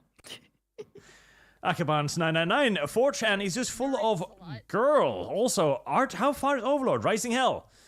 Let me see. It's almost halfway there. Also, in the immortal words of my friend Shad, AI art is better than Ghibli. I'm seriously, I'm on the cusp of it. So, Jard, I think you missed my earlier super chat. When he was describing Starmer, he was describing almost one-to-one with Dev. Oh, poor Dev. Oh, shots fired. Walking Corpse, have some curry, Arch. See, they got upset when I antagonized them, and then they give me money. It's a wonderful, wonderful system I have developed here. Branga 2, if he has auto-reading, how can we torture Arch with tongue twisters? Wandering Vandals wage war with vile Welshmen vicariously with Wraith and Wonder. Wrath, actually. You can't do the W's. I can do the W's. It's the V's that make me speak Norwegian occasionally. Purporting name. When does Savy make art of Arch and Sargon in only apron, pressing together, chest hair entangling as they look into one another's eyes? Never, I hope. Oh yeah, the cooking fan fiction. I remember that. Did you ever tell him about that? No. That's terrible. Nor do I expect I ever will. I'll have to tweet at him later. Service guarantees citizenship. Volumior. Sex Mission is also an anti-communist movie made under communist censorship. So naturally, you had to be subtle to get past that. The Titipig Rancher, Savvy, please eviscerate Arch via Studio Ghibli. It's coming, probably. Savage Hoax, where can we find more Savvy? That's right.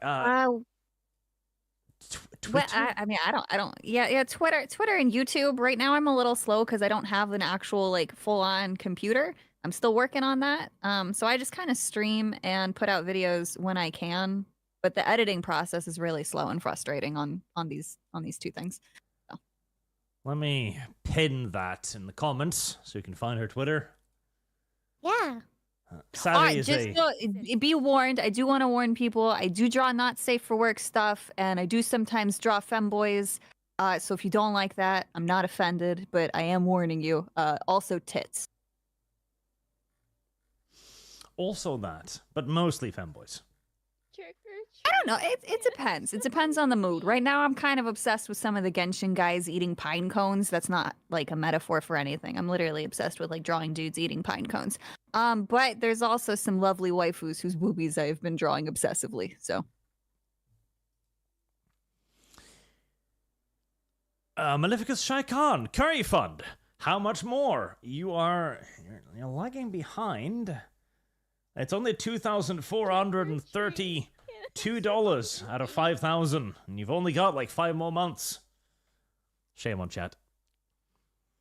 Father Jack the Enlightened, don't worry, Arch, I agree. I don't like Ghibli either. Good. We can form the anti-Ghibli alliance. Simplistic stories, poorly drawn art, mediocre animations. Terrible. Okay, listen, bitch. It's not poorly drawn. They hand drew every single frame. It is a work of art in and of itself because of the dedication and the time that it took to do these things. It's not just some sort of TikTok rot brain where you're trying to scroll along as fast as you can and then give a little like. You're supposed to sit and enjoy it. This is the problem with you youths today. You don't understand art. God damn it. Listen, all I'm saying is that if the Japanese were good at drawing, I'd appreciate the hand drawing more. You know what's funny? Whose animation industry is doing better? Oh, wait! It's Japan's. Soon to be China's. Yeah, but the point stands. Listen, like, Legend of Atlantis still beats Ghibli at every level, okay? Heresy's the question. Oh, not in the... Oh, no! Definitely. God, no! No! Absolutely. No. I'm going to turn physically violent. A boring name. Yes, Savvy. Feed the Archgon ship. Oh, God. The Dilzartags, vexing vipers, viciously vex vulnerable violets. Yeah, beat that one too. Fuck you. Boog, the only good Ghibli movie is Porco Rosso. The rest is frou-frou, nature good, men bad, commie garbage. 4 movies just end without any resolution. Good. Master Stadia, Lovecraft is why I love weird Lovecraftian pussy. That was a strange direction to take that. My waifu comes with Mindbreak built in. Hell yeah. Danny Yandy, this is my previous 5 to Super Chat, to VTuber model Arch. Thank you. Viewing stuff. Also, Arch, Monster Gold Quest Paradox review playthrough when? The final part has finally been released after all. Can do it together with V, if you like. I think YouTube would disagree, unfortunately. I'm almost certain it would disagree. But what a name. Skibbity Toilet is better than Ghibli. Oh, that's harsh. Oh, God. Hitsuke, Ghibli is way overrated. Too preachy. Oh. Ban him. Ban him, chat. Promote him. Make him moderator. Massive Doge one. Europeans. Am I right, Savvy? True. And finally, lastly, Mr. Comrade Yuri. Arch, how much for you to try and play Fear and Hunger? Pizza Fund. I've heard Fear and Hunger is particularly terrible, so like 2K, because I think I might have to play that on fucking Pornhub or something. I've heard things about that game. It's very, very, very, very bad. And there, we finally are. Okay, thank you very much, Savvy, for sticking with me all the way to the end here. Of course. Oh, there's our text. If I had to choose between AI and Ghibli, I'd rather have AI every time.